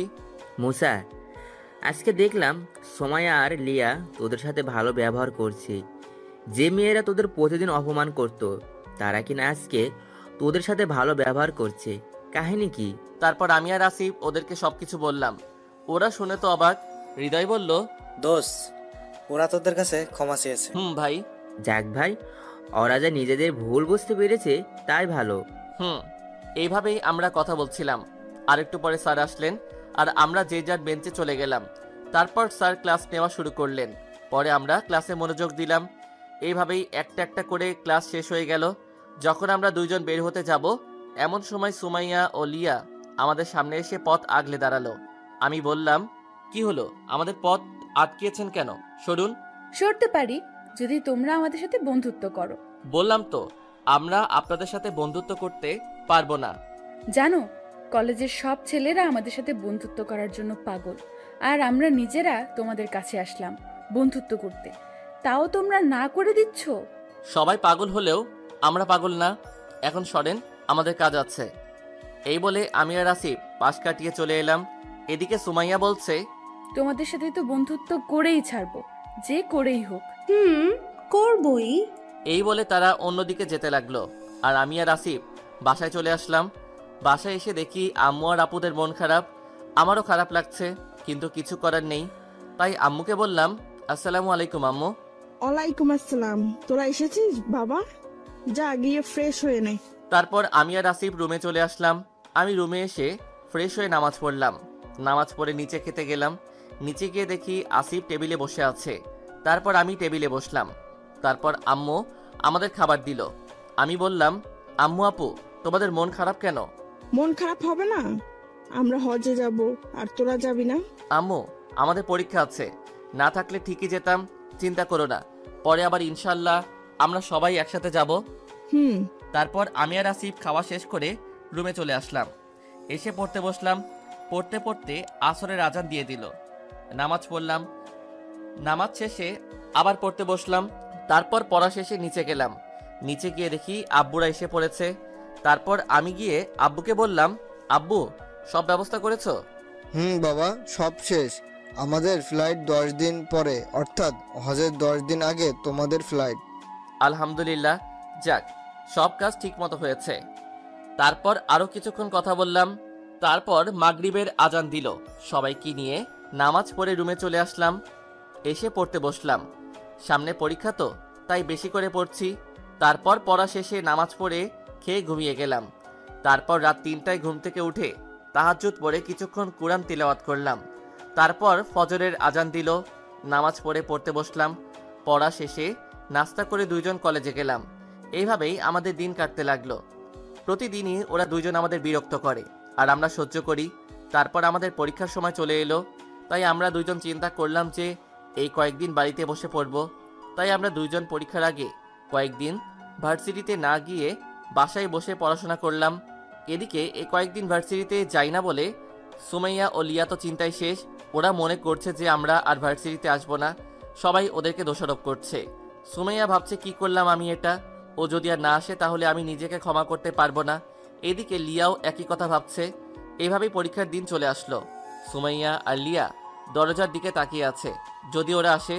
এইভাবেই তারা তাকিয়ে রইল। কিছুক্ষণ পরে আমি আর আসিফ এসে পড়লাম। আমাদের দেখে সুমাইয়া আর লিয়ার মন শান্ত হলো।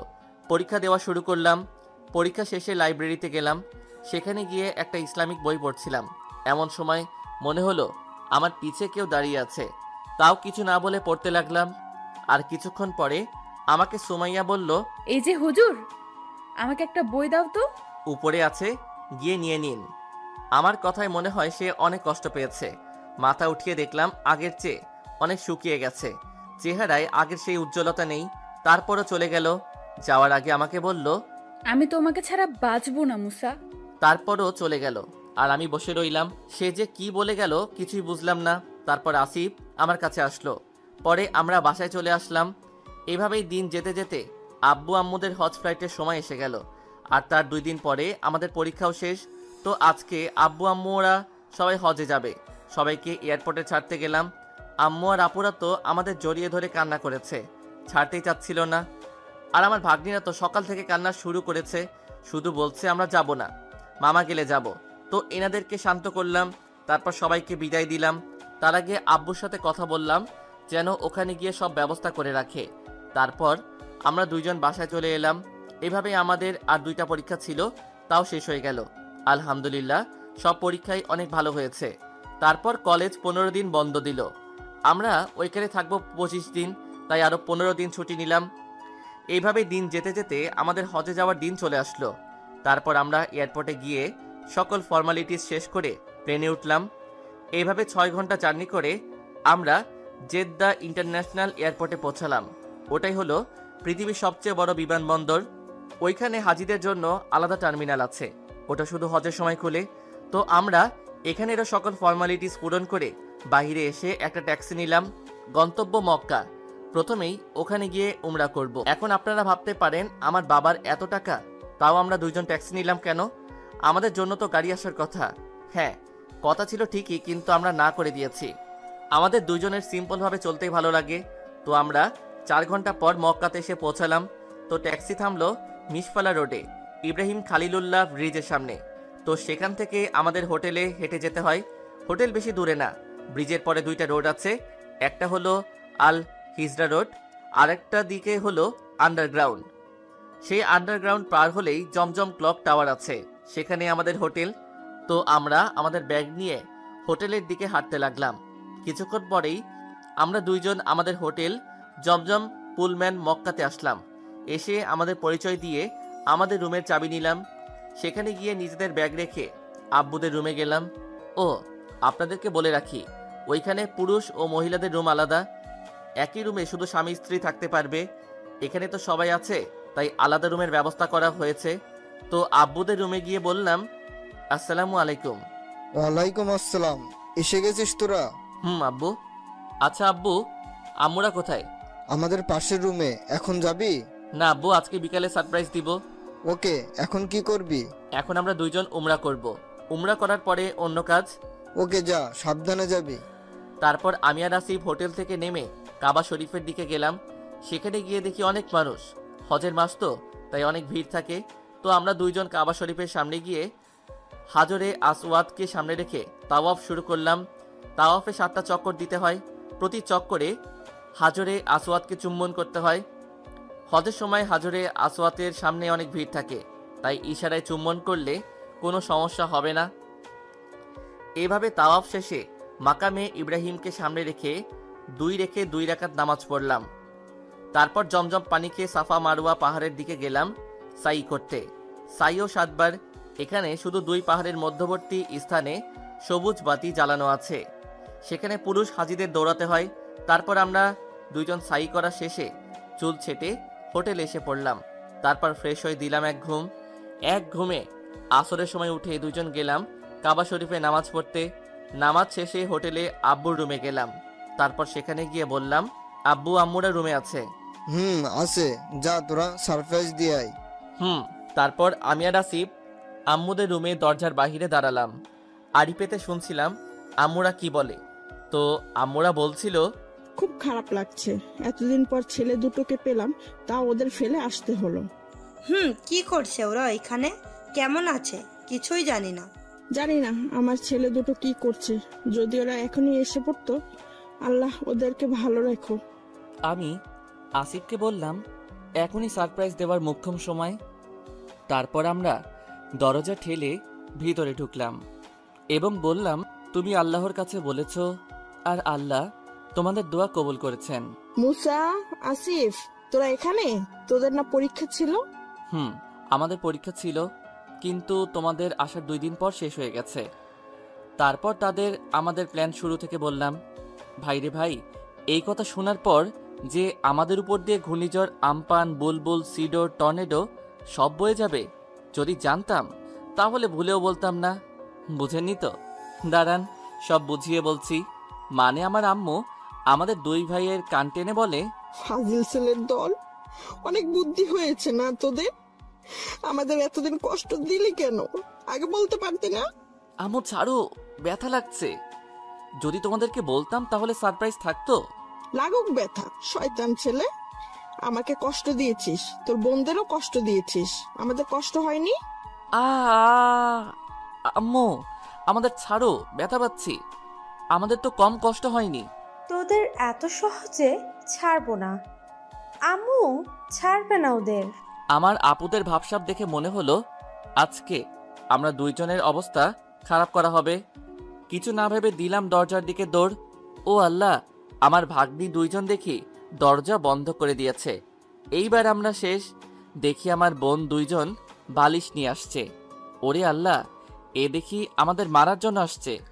সাথে সাথে বালিশ দিয়ে বাড়ি দেওয়া শুরু করলো, এলো পাতারি মারলো। তারপর শান্ত হলো, দেখি বালিশ ছিঁড়ে তুলা বের হয়ে গেছে। তারপর একটু খাটে বসলাম। আরে ভাই, মাইর খেলাম, একটু রেস্ট নিব না? কি মাইরটা দিল রে বাপ! আমার চুল দাড়ি সব এলোমেলো হয়ে গেছে। এমন সময় আমার ভাগ্নিরা আমাদের সামনে আসলো এবং বলল, মামা, ও মামা। বলো মামনি। তোমরা আমাদের কষ্ট দিয়ে তো, তোমাদের আবার শাস্তি পেতে হবে। কি বলো মামনি? তোমাদের আম্মুরা আমাদের 2 জনকে শাস্তি দিল, আবার তোমরাও দিবা? দিব। না শুনলে টুল টেনে দিয়ে ফেলবো। না না থাক, বলো কি শাস্তি? একটা ভুল করলাম, তার জন্য আমার এত শাস্তি পেতে হচ্ছে? আর কখনোই তোমাদেরকে সারপ্রাইজ দিব না। তোমরা এখন আমাদেরকে বাহিরে নিয়ে যাবে আর আমাদের আইসক্রিম চকলেট খাওয়াতে হবে। লাজি? আমি মনে মনে আলহামদুলিল্লাহ বললাম, কেননা মনে করেছিলাম তারা আর কি বড় শাস্তি দেয়। তারপর আমি বললাম, যাও, আমরা 2 জন রাজি। কি আসিফ, রাজি না? রাজি, যাও রেডি হও। তারপর তারা খুশি হয়ে গেল রেডি হতে। দেখি 2 জন 2টা বোরকা পরে আছে। এমনি আমার মামনি 2 জন কিউটের ডিব্বা, তার উপর বোরকা পরলে আরো কিউট লাগে। তারপর তাদের 2 জনকে কোলে নিয়ে বাহিরে গেলাম। বাহিরে আল হিজরা রোডে গেলাম, কেননা সেইখানে বিভিন্ন খাবারের দোকান আছে। তো আমরা আইসক্রিমের দোকানে গিয়ে বললাম 2টা আইসক্রিম দিতে। দেওয়ার সাথে সাথে এরা 2 জন খাওয়া শুরু করলো। ওরে বাবা, এ দেখি 5 মিনিটে শেষ। তারপর বললাম, কি আরো খাবা? আরো খাবো। আর খেলে তো ঠান্ডা লাগবে মামনি। তারপর আপু তো আমাদের বকবে। না, আম্মু বকবে না, আমরা আরো খাবো। তারপর তাদেরকে আরেকটা আইসক্রিম কিনে দিলাম। শুধু খেয়েই যাচ্ছে। আজকে এদের ঠান্ডা লাগবে আর আমরা বকা খাবো। তারপর আমরা ওনাদেরকে নিয়ে চকোলেটের দোকানে গেলাম। সেখান থেকে ওনাদের অনেকগুলো চকলেট কিনে দিলাম। তারপর ওনারা চকলেট খাওয়া শুরু করলো। দেখি মাগরিবের আজান শোনা যাচ্ছে কাবা শরীফ থেকে। কি সুন্দর সুর আজানের! কাবা শরীফের আজান শুনলেই আমার মন শান্ত হয়ে যায়, কোনো চিন্তাই থাকে না। তারপর সবাইকে ফোন দিয়ে কিং আব্দুল আজিজ গেটের সামনে আসতে বললাম। এটাই সবচেয়ে বড় গেট, এখান থেকেই ঢোকা সহজ। তারপর সবাই আসলো। পুরুষরা পুরুষদের জায়গায়, মহিলারা মহিলাদের জায়গায়। তারপর একামত হলো। পরে ইমাম শেখ মাহির বিন মুয়াকালি নামাজ পড়ালেন। নামাজ শেষে সবাই কাবা শরীফের সামনে গেলাম নফল তাওয়াফ করতে। নফল তাওয়াফেও অনেক সোয়াব। 7টা নফল তাওয়াফ একটা উমরা হজের সমান। তারপর নফল তাওয়াফ করতে করতেই এশারের আজান দিয়ে দিল। তারপর নামাজ পড়ে আমরা সবাই হোটেলে চলে এলাম। এসে খেয়ে ঘুমিয়ে গেলাম। রাত 3টার দিকে শুনি আজান দিচ্ছে। আমি তো অবাক, রাত 3টায় আজান দিচ্ছে কেন? তারপর মনে পড়ল, ও এখানে তো তাহাজ্জুদের আজান দেওয়া হয়। তারপর আসিফকে জাগালাম। তারপর বললাম যে তাহাজ্জুদের আজান দিচ্ছে, চল নামাজ পড়ে আসি। তারপর সবাইকে ফোন দিয়ে জাগালাম। জাগিয়ে সবাইকে নিয়ে নামাজ পড়তে গেলাম। নামাজ পড়া শেষে কিছুক্ষণ বসে রইলাম। তারপর ফজরের আজান দিল। প্রথম সুন্নত নামাজ পড়লাম। তারপর ফজরের আজান দিল, নামাজ পড়ানো শুরু হলো। ইমাম শেখ ডক্টর মোহাম্মদ আব্দুর রহমান আল সুদাইসি নামাজ পড়ালেন। উনি হলেন কাবা শরীফের প্রধান ইমাম। তার কণ্ঠে তিলাওয়াত শুনে চোখ দিয়ে এমনি পানি বের হয়ে যায়। তিনি প্রথম রাকাতে সূরা আল ইউসুফের অর্ধেক এবং দ্বিতীয় রাকাতে বাকি অর্ধেক পড়ালেন। তারপর নামাজ শেষে হোটেলে চলে আসলাম। এভাবেই আমাদের দিন যাচ্ছে অনেক আনন্দে। এভাবেই দেখতে দেখতে 7ই জিলহজ চলে আসলো। মানে এই দিন মাগরিবের পরে মিনার উদ্দেশ্যে রওনা দিতে হয়। তো সবাই মিনার উদ্দেশ্যে রওনা দিলাম। সেখানে গিয়ে এশারের নামাজ আদায় করলাম। তারপর 8 জিলহজ ওখানে থাকলাম। পরের দিন অর্থাৎ 9 জিলহজ আরাফাতের উদ্দেশ্যে রওনা হলাম। সেখানে সারাদিন থেকে সূর্যাস্তের পরে মুজদালিফার উদ্দেশ্যে রওনা হলাম। সেখানে 1 রাত থাকলাম। সেখান থেকে পাথর সংগ্রহ করতে হয় শয়তানকে মারার জন্য। তারপরের দিন 10ই জিলহজ কুরবানির পর মিনায় নির্ধারিত স্থানে 3 শয়তানকে পাথর মেরে চুল ছেটে আবার মিনায় আমাদের থাকার জায়গায় চলে আসলাম। এইভাবে 11 ও 12ই জিলহজ মিনায় শয়তানকে পাথর মারলাম। তারপর মক্কা এসে তাওয়াফে জিয়ারত করলাম। এই তাওয়াফ ফরজ। তারপর আমাদের হজ শেষ, শুধু বিদায় তাওয়াফ বাকি আছে। সেটা সেদিন মক্কা ছেড়ে যাব সেদিন করতে হবে। তারপর আর কিছুদিন মক্কা থাকলাম। তারপর বিদায় তাওয়াফ করে মদিনায় চলে গেলাম। আসার সময় অনেক কষ্ট হচ্ছিল। তারপর মদিনায় এসে আমরা নবীজি সাল্লাল্লাহু আলাইহি ওয়াসাল্লামের রওজা জিয়ারত করলাম। মদিনায় আসলেই অনেক শান্তি লাগে, অনেক ভালো লাগে। যে গেছে সেই জানে।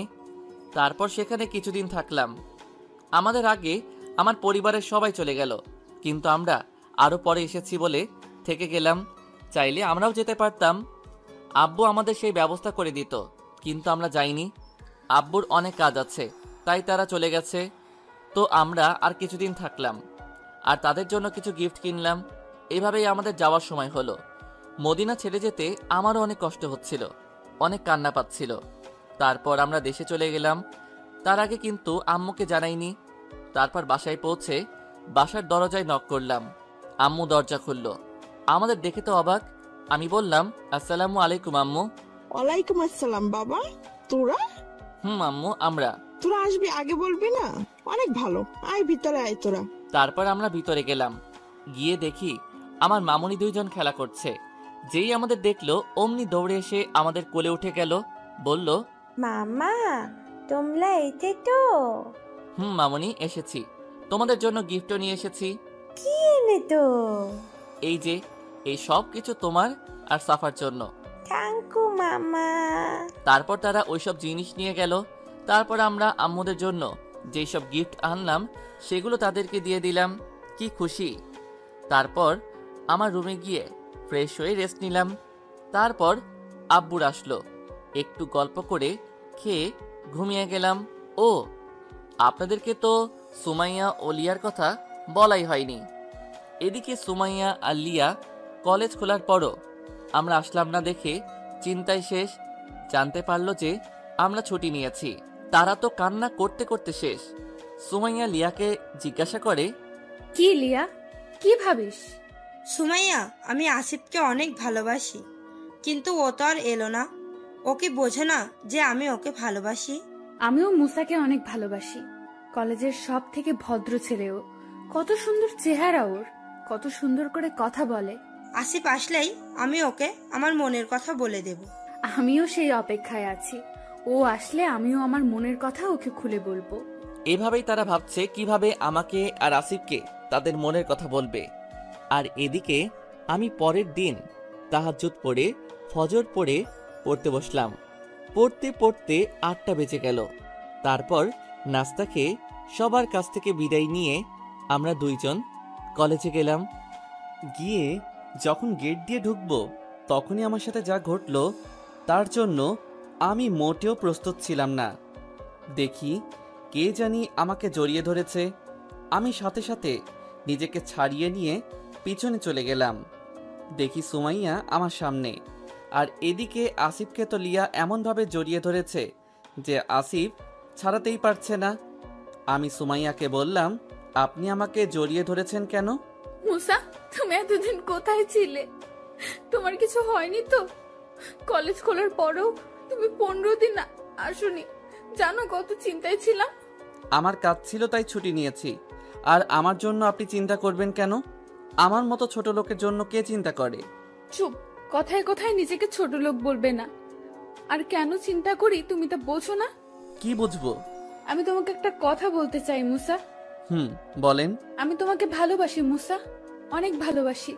তুমি এতদিন আসোনি, জানো আমি কত চিন্তায় ছিলাম।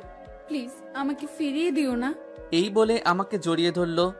আমি অবাক না হয়ে পারলাম না। সুমাইয়া কিনা আমাকে ভালোবাসে, কিন্তু না, আমি ওকে ভালোবাসতে পারবো না। আমি সুমাইয়াকে ছাড়িয়ে নিয়ে বললাম, কি শুরু করছেন এগুলা? আমি আপনাকে ভালোবাসতে পারবো না। কেন মুসা, তুমি আমাকে ভালোবাসবে না? আমার মধ্যে কি নেই? কলেজের সবাই আমার পেছনে ঘুরে, আর আমি তোমাকে নিজের ভালোবাসার কথা বললাম, আর তুমি আমাকে ফিরিয়ে দিচ্ছ। আমি কি কম সুন্দরী? Shut up miss Sumaiya. অন্যরা ঘুরতে পারে, কিন্তু আমি ঘুরবো না। আর সৌন্দর্য নিয়ে আপনি এত অহংকার করেন কেন? সৌন্দর্য আমার কাছে কোনো বিষয় না, আমার কাছে ভালো মন থাকা বিষয়। আমি যাকে ভালোবাসবো তাকে আল্লাহকে ভালোবাসতে হবে, রাসূল সাল্লাল্লাহু আলাইহি ওয়াসাল্লামকে ভালোবাসতে হবে, সব সময় পর্দা করতে হবে, 5 ওয়াক্ত নামাজ পড়তে হবে, ইসলামের বিধিবিধান মানতে হবে। পারবেন এইসব মানতে? আমি জানি ও পারবে না, তাই এই কথা বললাম। পারবো, আমি তোমার জন্য সব করতে পারবো। আমি শুধু তোমাকে চাই, এর জন্য আমাকে যা করতে হবে আমি করব, তাও আমি তোমাকেই চাই।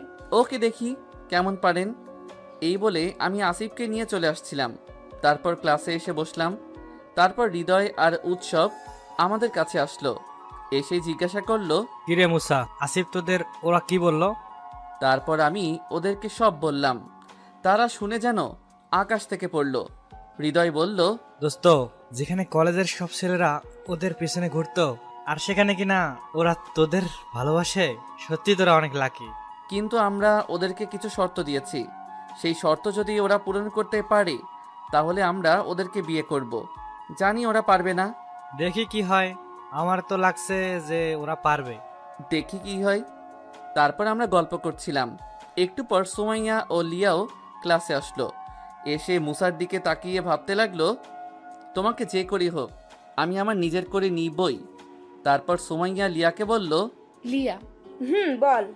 আমাদের দুজনকে যে করেই হোক মুসা আর আসিফের পছন্দ মতো কাজ করতে হবে। এখন থেকে আমরা ইসলামের নিয়ম মেনে চলবো, 5 ওয়াক্ত নামাজ পড়বো। যে কারণেই হোক আমার আসিফকে চাই, তার জন্য আমার যা করতে হয় আমি করব। এইভাবে তারা ভাবছে কিভাবে আমাদের নিজের করে পাবে। একটু পরে স্যার আসলেন এবং ক্লাস নেওয়া শুরু করলেন। এভাবেই একটা একটা করে ক্লাস শেষ হয়ে গেল। তারপর আমরা ক্লাস দিয়ে বের হব, এমন সময় সুমাইয়া ও লিয়া আমাদের পথ আটকে দাঁড়ালো এবং বলল, যে করেই হোক আমরা তোমাদেরকে নিজের করে নেবই। আগে আপনাদেরকে যে শর্তগুলো দিয়েছি সেগুলো পূরণ করেন, তারপর না হয় আমাদের বিয়ে করবেন। এই বলেই আমি আর আসিফ বাসায় চলে এলাম। এসে ফ্রেশ হয়ে খাওয়া দাওয়া করে পড়তে বসলাম। পড়তে পড়তে আসরের আজান দিয়ে দিল। তারপর নামাজ পড়ে নিচে গেলাম। নিচে গিয়ে দেখি সবাই নিচে বসে আছে। তারপর ওইখানে গিয়ে গল্প করা শুরু করলাম। তারপর মাগরিবের আজান দিল। নামাজ পড়ে আবারও পড়তে বসলাম। পড়তে পড়তে এশারের আজান দিয়ে দিল। নামাজ পড়ে পড়া শুরু করলাম। পড়া শেষে খেতে গেলাম। খাওয়া শেষে রুমে আসলাম। তারপর ঘুমিয়ে গেলাম। পরের দিন কলেজে গিয়ে দেখি সুমাইয়া আর লিয়া আসেনি। যাক, ভালো হয়েছে, এখন আর বিরক্ত করবে না। তো আমরা ক্লাস করা শুরু করলাম। ক্লাস শেষে বাড়িতে চলে আসলাম। এইভাবেই আমাদের দিন যাচ্ছে। এই 5 দিনে সুমাইয়াও কলেজে আসেনি। সত্যি বলতে আমিও ওকে অনেক মিস করছি। এই 5 দিনে আমিও ওকে ভালোবেসে ফেলেছি। তো একদিন আমি আর আসিফ বসে আছি, তখন আসিফ জিজ্ঞাসা করলো, মুসা, কি হলো তোর? মন খারাপ করে আসিস কেন? ভাই, আমিও মনে হয় সুমাইয়াকে ভালোবেসে ফেলেছি। ভাই, আমিও লিয়াকে ভালোবেসে ফেলেছি। এই কয়দিন ও আসেনি তাই আমি ওকে অনেক মিস করছি। দেখি কি হয়। এইভাবে আমরা 2 ভাই কথা বলছিলাম। এমন সময় আমাদের সামনে 2জন বোরখা পরা 2জন মেয়ে আসলো। তারপর আমাদেরকে সালাম দিল। কণ্ঠটা কিরকম চেনা চেনা লাগছে। তো আমি বললাম, ওয়ালাইকুম আসসালাম। চিনতে পেরেছেন আমাদের? না তো, কে আপনারা? আমি তোমার সুমাইয়া। আর আমি লিয়া। ওদের কথা শুনে আমি তো হা হয়ে গেছি। আমার জন্য সুমাইয়া নিজেকে এত পরিবর্তন করলো। না, এইবার আমি ওকে ফিরাবো না। আমি ওকে নিজের বউ করে নিবই। তারপর আমি বললাম, আপনাদের বাসার ঠিকানা দিন, আজকে যাব। আমার কথা শুনে সুমাইয়া সেই রকমের খুশি হয়েছে। তারপর আমাদের ঠিকানা দিল। তারপর আমরা বাসায় চলে এলাম। আমি তো চিন্তায় আছি, বাসায় গিয়ে কি বলবো। না, আমি বলবোই, সাহস করে বলতেই হবে। আল্লাহ, আমাকে সাহস দাও। আমরা বাসায় এসে দেখি আব্বু আম্মু বসে আছে। এখন আমি আর আসিফ গিয়ে বললাম, আসসালামু আলাইকুম আব্বু। ওয়ালাইকুম আসসালাম বাবা। আমরা তোমাদের কিছু কথা বলতে চাই। বল বাবা, এতে এত সংকোচের কি আছে? আম্মু, আমরা 2জন বিয়ে করতে চাই। কি বলবি, আর একবার বল। আমরা বিয়ে করতে চাই। ওগো শুনছো, আমাদের ছেলেরা বলে বিয়ে করতে চায়। যাক, শেষ পর্যন্ত আমরাও নিজেদের ছেলের বিয়ে দেখে যেতে পারবো। তো বাবা, তোদের কোনো পছন্দের মেয়ে আছে? জি আব্বু, আছে। তারপর সবাইকে সবকিছু খুলে বললাম। সবাই শোনার পর অনেক খুশি। তারপর আব্বু বলল, তো বাবা, আমাদের বৌমাদের ঠিকানা দে, আমরা প্রস্তাব নিয়ে যাই। এই নাও বাবা। ওকে, আজকে বিকালে আমরা প্রস্তাব নিয়ে যাব। যা, তোরা গিয়ে ফ্রেশ হয়ে নে। তারপর আমি আর আসিফ গেলাম ফ্রেশ হতে। ফ্রেশ হয়ে নামাজ পড়তে বসলাম। তারপর আব্বু আম্মু বিকালে ওদের বাসায় গেল প্রস্তাব নিয়ে। তারাও অনেক খুশি, কেননা তাদের মেয়ে আমাদের বাড়ির বৌমা যে। তারপর তারা বিয়ের তারিখ ঠিক করে আসলো। আমি তো মহা খুশি। আমি একা না, আসিফও খুশি। তারপর আব্বু বাসায় এসে বললেন, আমাদের 2 ছেলের বিয়ে মহা ধুমধাম করে দিব, অনেক মানুষকে দাওয়াত দিব। না আব্বু, এত ধুমধাম করে করার দরকার নেই। কেন বাবা? আমি এসব ধুমধাম পছন্দ করি না। এসব গায়ে হলুদ, বৌভাত, এগুলোর সাথে ইসলামের কোনো সম্পর্ক নেই। ইসলামে অলিমা পড়ানোর নিয়ম আছে, সেইভাবে আমাদের বিয়ে পড়ানো হবে। এই নিয়মই সবচেয়ে সুন্দর নিয়ম। ঠিক আছে বাবা, আমরা ইসলামিক নিয়মে তোদের 2জনের বিয়ে দিব। আমি আলহামদুলিল্লাহ বললাম। তারপর রুমে চলে এলাম। এভাবে দিন যেতে যেতে আমাদের বিয়ের তারিখ এসে গেল। বিয়ে আমাদের বাড়িতেই হয়েছে, তেমন কোনো মানুষকে দাওয়াত দেইনি। তারপর কাজী সাহেব আসলেন। সব কাজ শেষ করার পর কাজী সাহেব বললেন, তো দেনমোহর কত লিখবো? লিখুন 20 লক্ষ টাকা। না বাবা, এত টাকা না। কেন বাবা, আমাদের কি টাকা কম আছে? না বাবা, কিন্তু দেনমোহর দিতে হবে আমার নিজের ইনকাম থেকে, তোমার টাকা দিয়ে না। আর দেনমোহর দেওয়ার সময় সামর্থ্য বিবেচনা করতে হবে, তাই এত টাকা আমার নেই। কিন্তু তোমার বেতন তো অনেক, তাহলে বাকি টাকা কোথায়? বাকি টাকা আমরা দেশের বিভিন্ন চ্যারিটিতে দিয়ে দিয়েছি। বাবা, গরিবরা খেতে পায় না। আমরা যদি নিজেদের কোম্পানির ইনকামের একটা অংশ বিভিন্ন চ্যারিটিতে দিয়ে দেই, তাহলে গরিবদের অনেক উপকার হয়। সত্যি বাবা, তোদের উপর আমরা সত্যিই গর্বিত। কাজী সাহেব, আমার ছেলেরা যা বলছে তাই করেন। তো তোমাদের সামর্থ্য কত? 5 লাখ টাকা। ওকে, যান, কোনেদেরকে ডেকে নিয়ে আসুন। তারপর আমার আম্মু, আপুরা ও সুমাইয়া ও লিয়া আম্মুরা ওদেরকে ডাকতে গেল। পরে দেখি 2জন নীল বোরকা পরে আসলো। আসলেই আমার বউটাকে পরীর মতো লাগছে। তারপর আমাদের পাশে ওদের বসানো হলো। তারপর কাজী সাহেব বললেন, বাবা বলো কবুল। কবুল। আরো 2 বার বলো। কবুল কবুল। মা বলো কবুল। কবুল কবুল কবুল। ওর কাণ্ড দেখে সবাই হেসে ফেলল। কি মেয়ে দেখলেন, আমাকে পেটে কি করলো। তারপর আসিফের বিয়ে হয়ে গেল। তারপর সব কাজ শেষে সবাইকে বিদায় দেওয়া হলো। তারপর আমি আর আসিফ ছাদে গেলাম, অনেকক্ষণ ওইখানে থাকলাম। তারপর আমার আপু আর দুলাভাইরা আসলো, এসে বলল, কি শালা বাবু, বাসর ঘরে যাবে না? ভাই যা, বাসর ঘরে যা, তোর বউ তোর জন্য অপেক্ষা করছে। যাচ্ছি। এই আসিফ আয়। চল। ভাই বিড়ালটা কিন্তু ঠিক মতো মারিস। হুর যাও তো। তারপর আমি আর আসিফ চলে এলাম। আপনারা ভাববেন যে আমার কত বেতন, যে আমি আমার টাকা চ্যারিটিতে দেই। এখন আপনাদেরকে বলি, আমার বেতন 15 লাখ টাকা, কিন্তু আমি আমার বেতনের বেশিরভাগ অংশ দিয়ে দেই, বাকি টাকা অন্য কাজের জন্য জমাই। তা না হয় পরেই জানবেন। তারপর আমি আমার রুম থুকু বাসর ঘরে এসে পড়লাম। এসে দরজা লাগালাম, পিছনে ফিরে দেখি আমার বউ আমাকে সালাম করতে আসছে। যখনই আমাকে সালাম করবে তখনই ওকে নিজের বুকে জড়িয়ে ধরলাম। তারপর আমি বললাম, বউয়ের স্থান স্বামীর পায়ে না, বুকে হয়। আর কখনো সালাম করবে না, আল্লাহ ছাড়া আর কারো সামনে মাথা নত করবে না। কিন্তু আমি জানতাম বউয়ের স্থান স্বামীর পায়ে। ভুল জানো তুমি সুমু। ভালোবাসার মানুষের স্থান কখনোই পায়ে হয় না। যাকে সারা জীবন ভালোবাসবো তার স্থান পায়ে কেন হবে? আমাকে সত্যিই ভালোবাসো তুমি মুসা? আমার সুমু পাখি, তোমাকে ভালোবাসি, আর এইভাবেই ভালোবাসবো। এই বলে ওকে আরো শক্ত করে জড়িয়ে ধরলাম। আমিও ভালোবাসি তোমাকে। সুমু, তোমার উজু আছে? আছে। চলো 2 রাকাত নফল নামাজ পড়ে আল্লাহর কাছে দোয়া চাই, যেন আমাদের সংসার সুখের হয়। চলো। তারপর আমি আর সুমাইয়া 2 রাকাত নফল নামাজ পড়ে আল্লাহর কাছে দোয়া চাইলাম। তারপর নামাজ শেষে আমি সুমাইয়াকে কোলে তুলে নিলাম। তারপর ওকে বিছানায় বসিয়ে দেনমোহরের টাকা দিলাম এবং বললাম, এই নাও তোমার দেনমোহরের টাকা। এত টাকা দিয়ে আমি কি করব? তোমার ইচ্ছা সুমু, এইটা দেওয়া ফরজ, তাই দিয়ে দিলাম। আমার কিচ্ছু চাই না, শুধু তোমাকে চাই। পাগলি একটা। আচ্ছা, তুমি বলনি কেন যে তুমি নাম্বার 1 বিজনেসম্যান দাউদ ইব্রাহিমের ছেলে? আমি সবসময় সিম্পল ভাবে চলতে পছন্দ করি। কোনো ক্ষমতা আমার ভালো লাগে না, তাই এইরকম চলি। সত্যি মুসা, তোমার মতো স্বামী পেয়ে আমি ধন্য। এইবার কি আমি আমার বউয়ের মুখ দেখতে পারি? মানা করেছে কে? তারপর আমি সুমুর নিকাবটা খুললাম। ও আল্লাহ, আমার সামনে সাক্ষাৎ বেহেশতের হুর দাঁড়িয়ে আছে। টানা টানা চোখ, গোলাপি ঠোঁট, সব মিলিয়ে একেবারে পরি। তারপর সুমাইয়া বলল, কি দেখো এমন করে? পরি দেখি। যা, কি যে বলো। না সত্যি, আমার সুমু পাখি একেবারে পরির মতো। ধুর, কি যে বলো। আচ্ছা সরো, এখন ঘুমাবো। ঘুমাবো মানে? আজকে না আমাদের বাসর রাত, আজকে কেউ ঘুমায়? না সুমু, আজকে না। তুমি আজকে এসবের জন্য প্রিপেয়ার্ড না, আরেকদিন। না, আজকেই হবে, এখনই হবে। এই বলে সুমাইয়া আমার পাঞ্জাবির কলার ধরে আমার ঠোঁটে কিস করলো। আল্লাহ, আমার ঠোঁট কামড়ে একেবারে শেষ করে দিয়েছে। তারপর আর কি, আমরা ভালোবাসার সাগরে হারিয়ে গেলাম। এই যে, আপনাদের আর দেখা লাগবে না। তারপর তাহাজ্জুদের সময় আমার ঘুম ভাঙলো। তারপর আমার সুমু পাখিকে উঠিয়ে 2জন গোসলে গেলাম। গোসল করে 2জনে একসাথে নামাজ পড়লাম।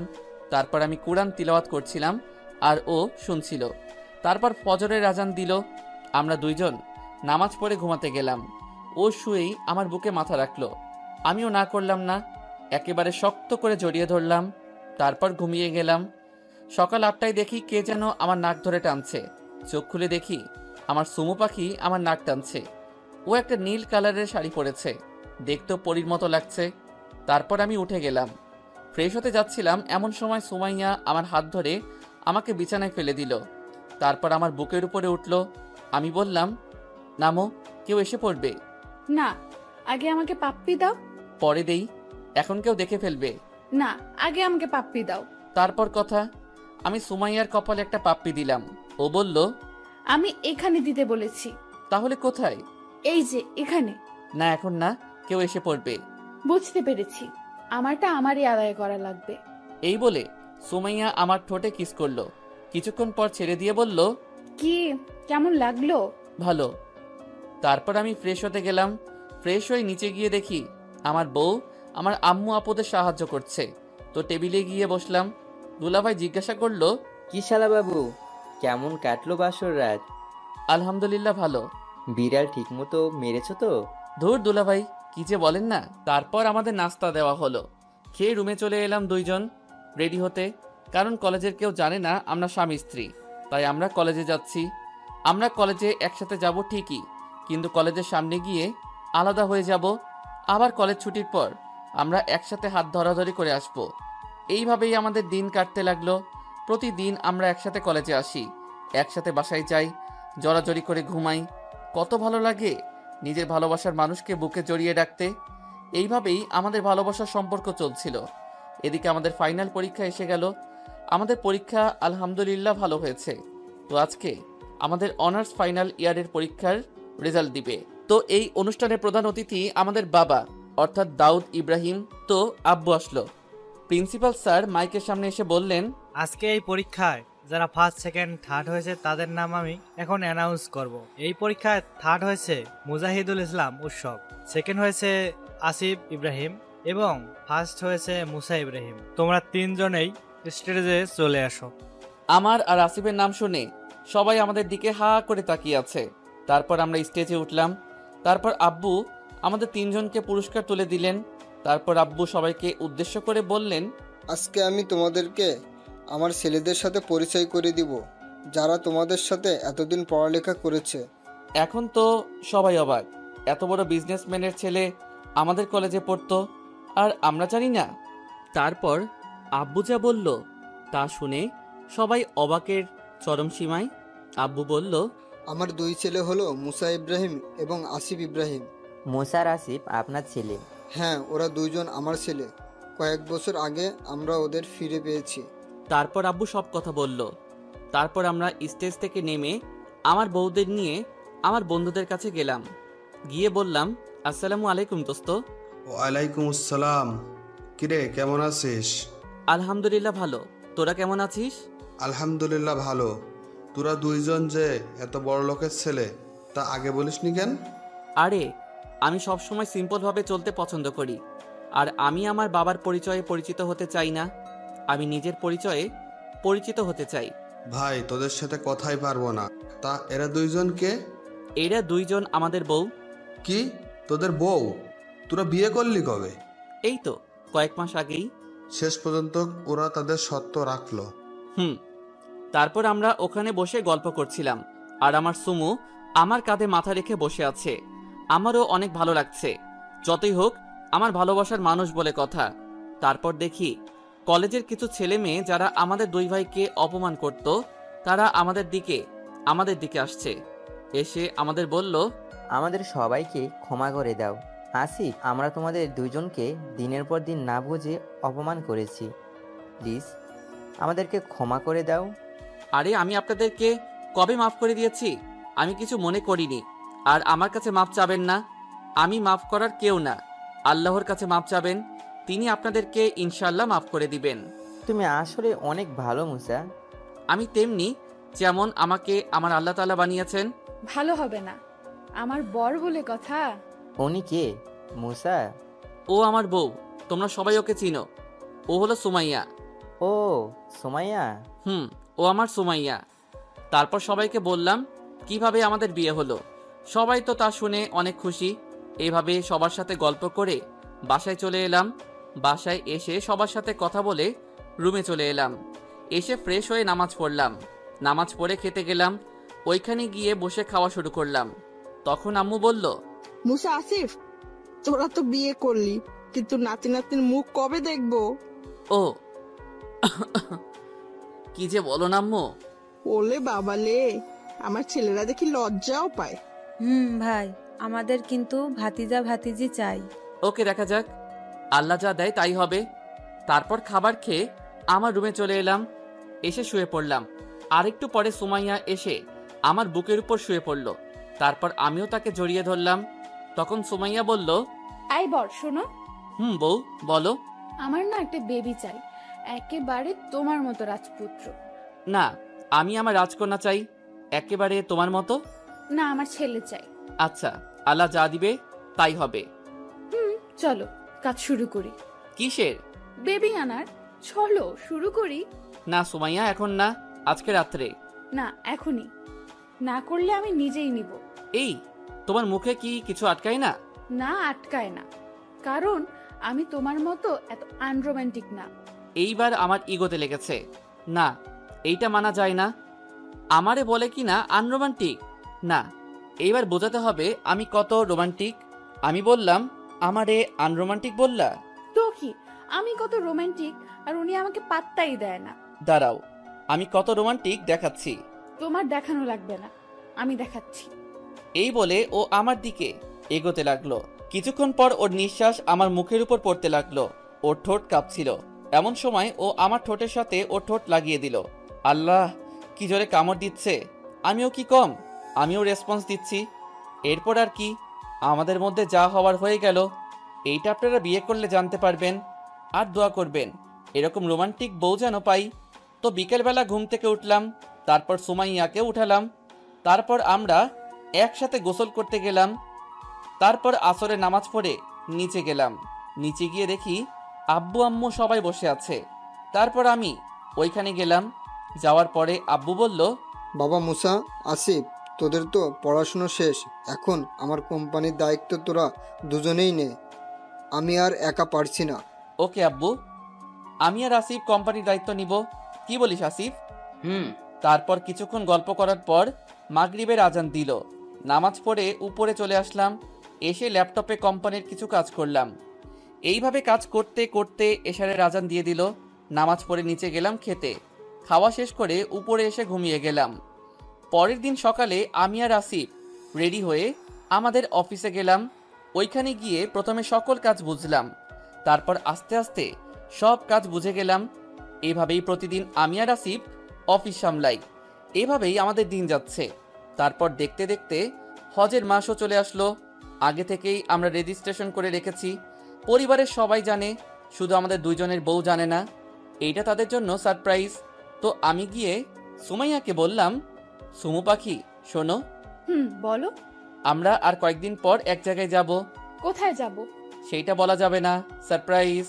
ওকে, ঠিক আছে, তোমার সারপ্রাইজ নিয়ে তুমি থাকো। আরে রাগ করছো কেন? আমরা হানিমুনে যাব। কোথায় বলো না। গেলেই দেখতে পারবে। ও ওকে। মন খারাপ করো কেন আমার জান পাখি? আমি কারো জান পাখি না, ছাড়ো আমাকে।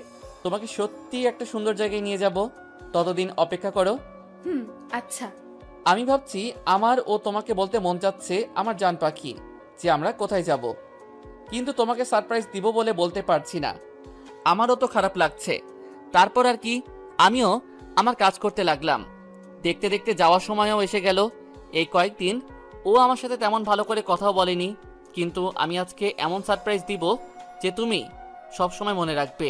আগে থেকে সব গুছিয়ে রেখেছিলাম। প্লেনের টিকিটও কনফার্ম। আমাদের পরিবারে শুধু আমি, আসিফ আর আমাদের বউরা যাবে।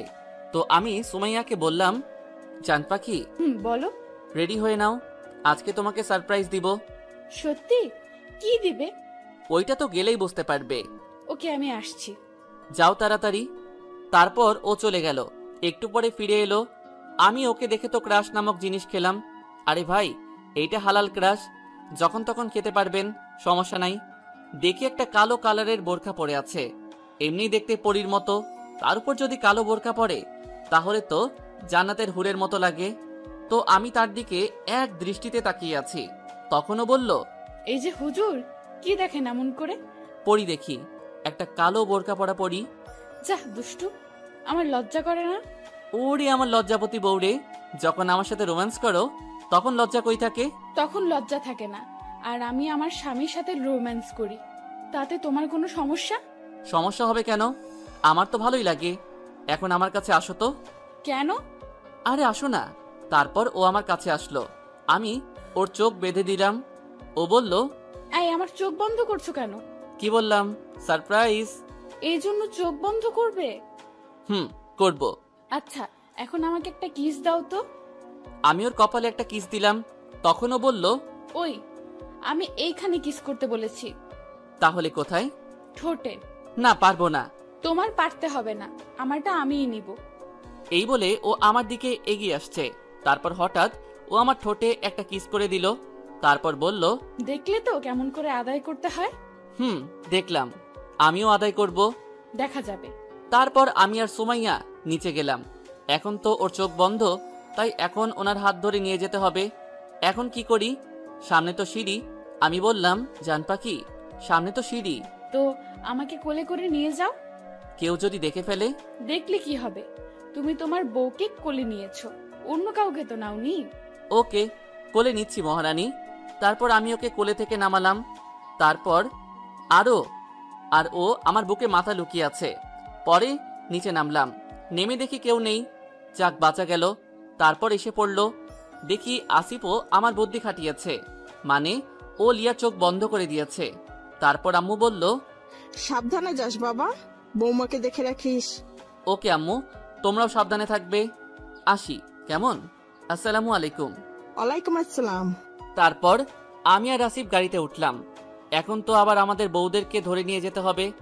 সারপ্রাইজ যেহেতু দিচ্ছি, তাহলে সব কাজ তো আমাদেরই করতে হবে।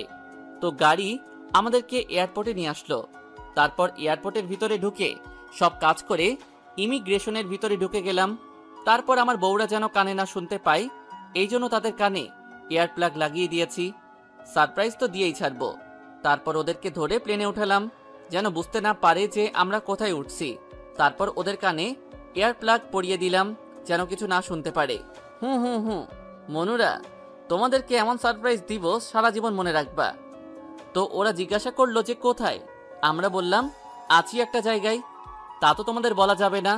তো প্লেন ল্যান্ড করলো, কিন্তু ওরা কিছুই বুঝতে পারলো না। তো তাদেরকে নিয়ে আগে মক্কা গেলাম। ওরা কিছুই জানে না যে আমরা কোথায়, কিছুই বুঝতে দেইনি, এমনভাবে নিয়ে এসেছি। তো দেখতে দেখতে মক্কায় চলে আসলাম। তারপর তাদেরকে একেবারে মসজিদুল হারামের সামনে নিয়ে আসলাম। তারপর সুমাইয়াকে জিজ্ঞেস করলাম, সুমাইয়া, তোমার কাছে জায়গা কেমন লাগছে? তুমি কি অনুভব করতে পারছো কিছু? পারছি। আমার কাছে অনেক ভালো লাগছে, শান্তি লাগছে। এখন আমার চোখের বাঁধন খুলো। দাঁড়াও, চোখের বাঁধন তো খুলবই। তারপর ওর চোখের বাঁধন খুলে দিলাম আর বললাম, আচ্ছা চোখটা আস্তে আস্তে খুলো তো। তারপর ও যখন চোখ খুললো, তারপর সে অবাক না হয়ে পারে, যেই সারপ্রাইজ দিলাম। তো ও আমাকে জিজ্ঞাসা করলো, বর কোথায়? আমরা এখন মক্কায়। আমি কি স্বপ্ন দেখছি? না আমার জান পাখি, এটা সত্যি। হঠাৎ করেই ও আমাকে জড়িয়ে ধরলো এবং বলল, বর তুমি অনেক ভালো জানো, তোমার সাথে বিয়ে হওয়ার পর থেকে আমি এই জায়গায় আসতে চেয়েছিলাম, কিন্তু তোমাকে বলতে পারিনি। ধন্যবাদ তোমাকে বর। আরে আমার বউ ইচ্ছা করবে আর আমি আনবো না, তা হতে পারে? চলো এখন উমরা করব। তারপর আমরা উমরা করলাম। করা শেষে হোটেলে আসলাম, এসে ফ্রেশ হয়ে শুয়ে পড়লাম। তারপর আমার বউও আসলো, এসে আমার বুকের উপর শুয়ে পড়লো। আমিও ওকে জড়িয়ে ধরলাম। ও বলল, এই বর আমাকে একটা কিস দাও না। না বউ, এখন না, পরে দেই। তোমার দেওয়া লাগবে না, আমি নিয়ে নিচ্ছি। এই বলে ও আমার কাছে আসতে লাগলো, এসে আমার ঠোঁটের সাথে ঠোঁট লাগিয়ে দিল। একেবারে 10 মিনিট পর ছেড়েছে। আল্লাহ, কি একটা বউ পাইলাম, যখন তখন কিস করে। তারপর আর কি ঘুমিয়ে গেলাম। তারপর বিকেলবেলা উঠে ফ্রেশ হয়ে আসরে নামাজ পড়তে গেলাম। হোটেল থেকে বের হয়ে যখন নিচে নামবো, তখনই সুমাইয়া মাথা ঘুরিয়ে পড়ে গেল। সাথে সাথে আমি ওকে ধরে রুমে নিয়ে গেলাম। তারপর ডাক্তারকে ডেকে নিয়ে আসলাম। উনি চেক আপ করে যা বললেন, তা শুনে আমার যে কি খুশি লাগছে বলে বোঝাতে পারবো না। উনি বললেন যে সুমাইয়া মা হতে চলেছে। তারপর উনি চলে গেলেন। তারপর আমি সুমাইয়ার কাছে গিয়ে বললাম, জান পাখি, শুনেছ ডাক্তার কি বলেছেন? এখন থেকে তুমি কোনো কাজ করবে না, যা লাগবে আমাকে বলবে, তা না হলে আমাদের বেবির ক্ষতি হবে। আমি কোনো কাজ করব না, কিন্তু আমাকে এখন একটু আদর করো। এখনো তোমার আদর খেতে মন চাচ্ছে? তোমার দিতে হবে না, আমি নিচ্ছি। এই বলে আবারও আমার ঠোঁটের উপর অত্যাচার করলো। তারপর এইভাবে দেখতে দেখতে হজের দিন চলে আসলো। খুব সাবধানে আমি ওকে নিয়ে হজ শেষ করলাম। তারপর দেশে চলে আসলাম। এসে সবাইকে খুশির খবর দিলাম। সবাই তো মহা খুশি। তারপর থেকে সবাই ওর খেয়াল রাখতে শুরু করলাম। এর মধ্যে লিয়ারও সুখবর আসলো। তারপর সবাই আরো খুশি। এইভাবে আমাদের দিন চলছিল। আমি ওকে অনেক কেয়ার করি, কোনো কাজ করতে দেই না। একদিনও বলল, এই বর শোনো না। বউ বলো। যদি আমি আমাদের বেবি জন্ম দিতে গিয়ে মারা যাই, তখন তুমি আরেকটা বিয়ে করে নিও। আমি ওর কথা শুনে আমি কান্না ধরে রাখতে পারলাম না। সাথে সাথে ওকে জড়িয়ে ধরে কেঁদে দিলাম। বললাম, এই জান পাখি, তুমি এসব কি বলছো? আর এসব কথা বলবে না। তুমি জানো না তোমাকে ছাড়া আমি অচল। তোমাকে আমি কতটা ভালোবাসি তুমি জানো না। আর এসব কথা বলবে না, তোমার কিচ্ছু হবে না। ওলে বাবা লে, আমার বরটা আমাকে কত ভালোবাসে। আচ্ছা বলবো না, তুমি কেঁদো না।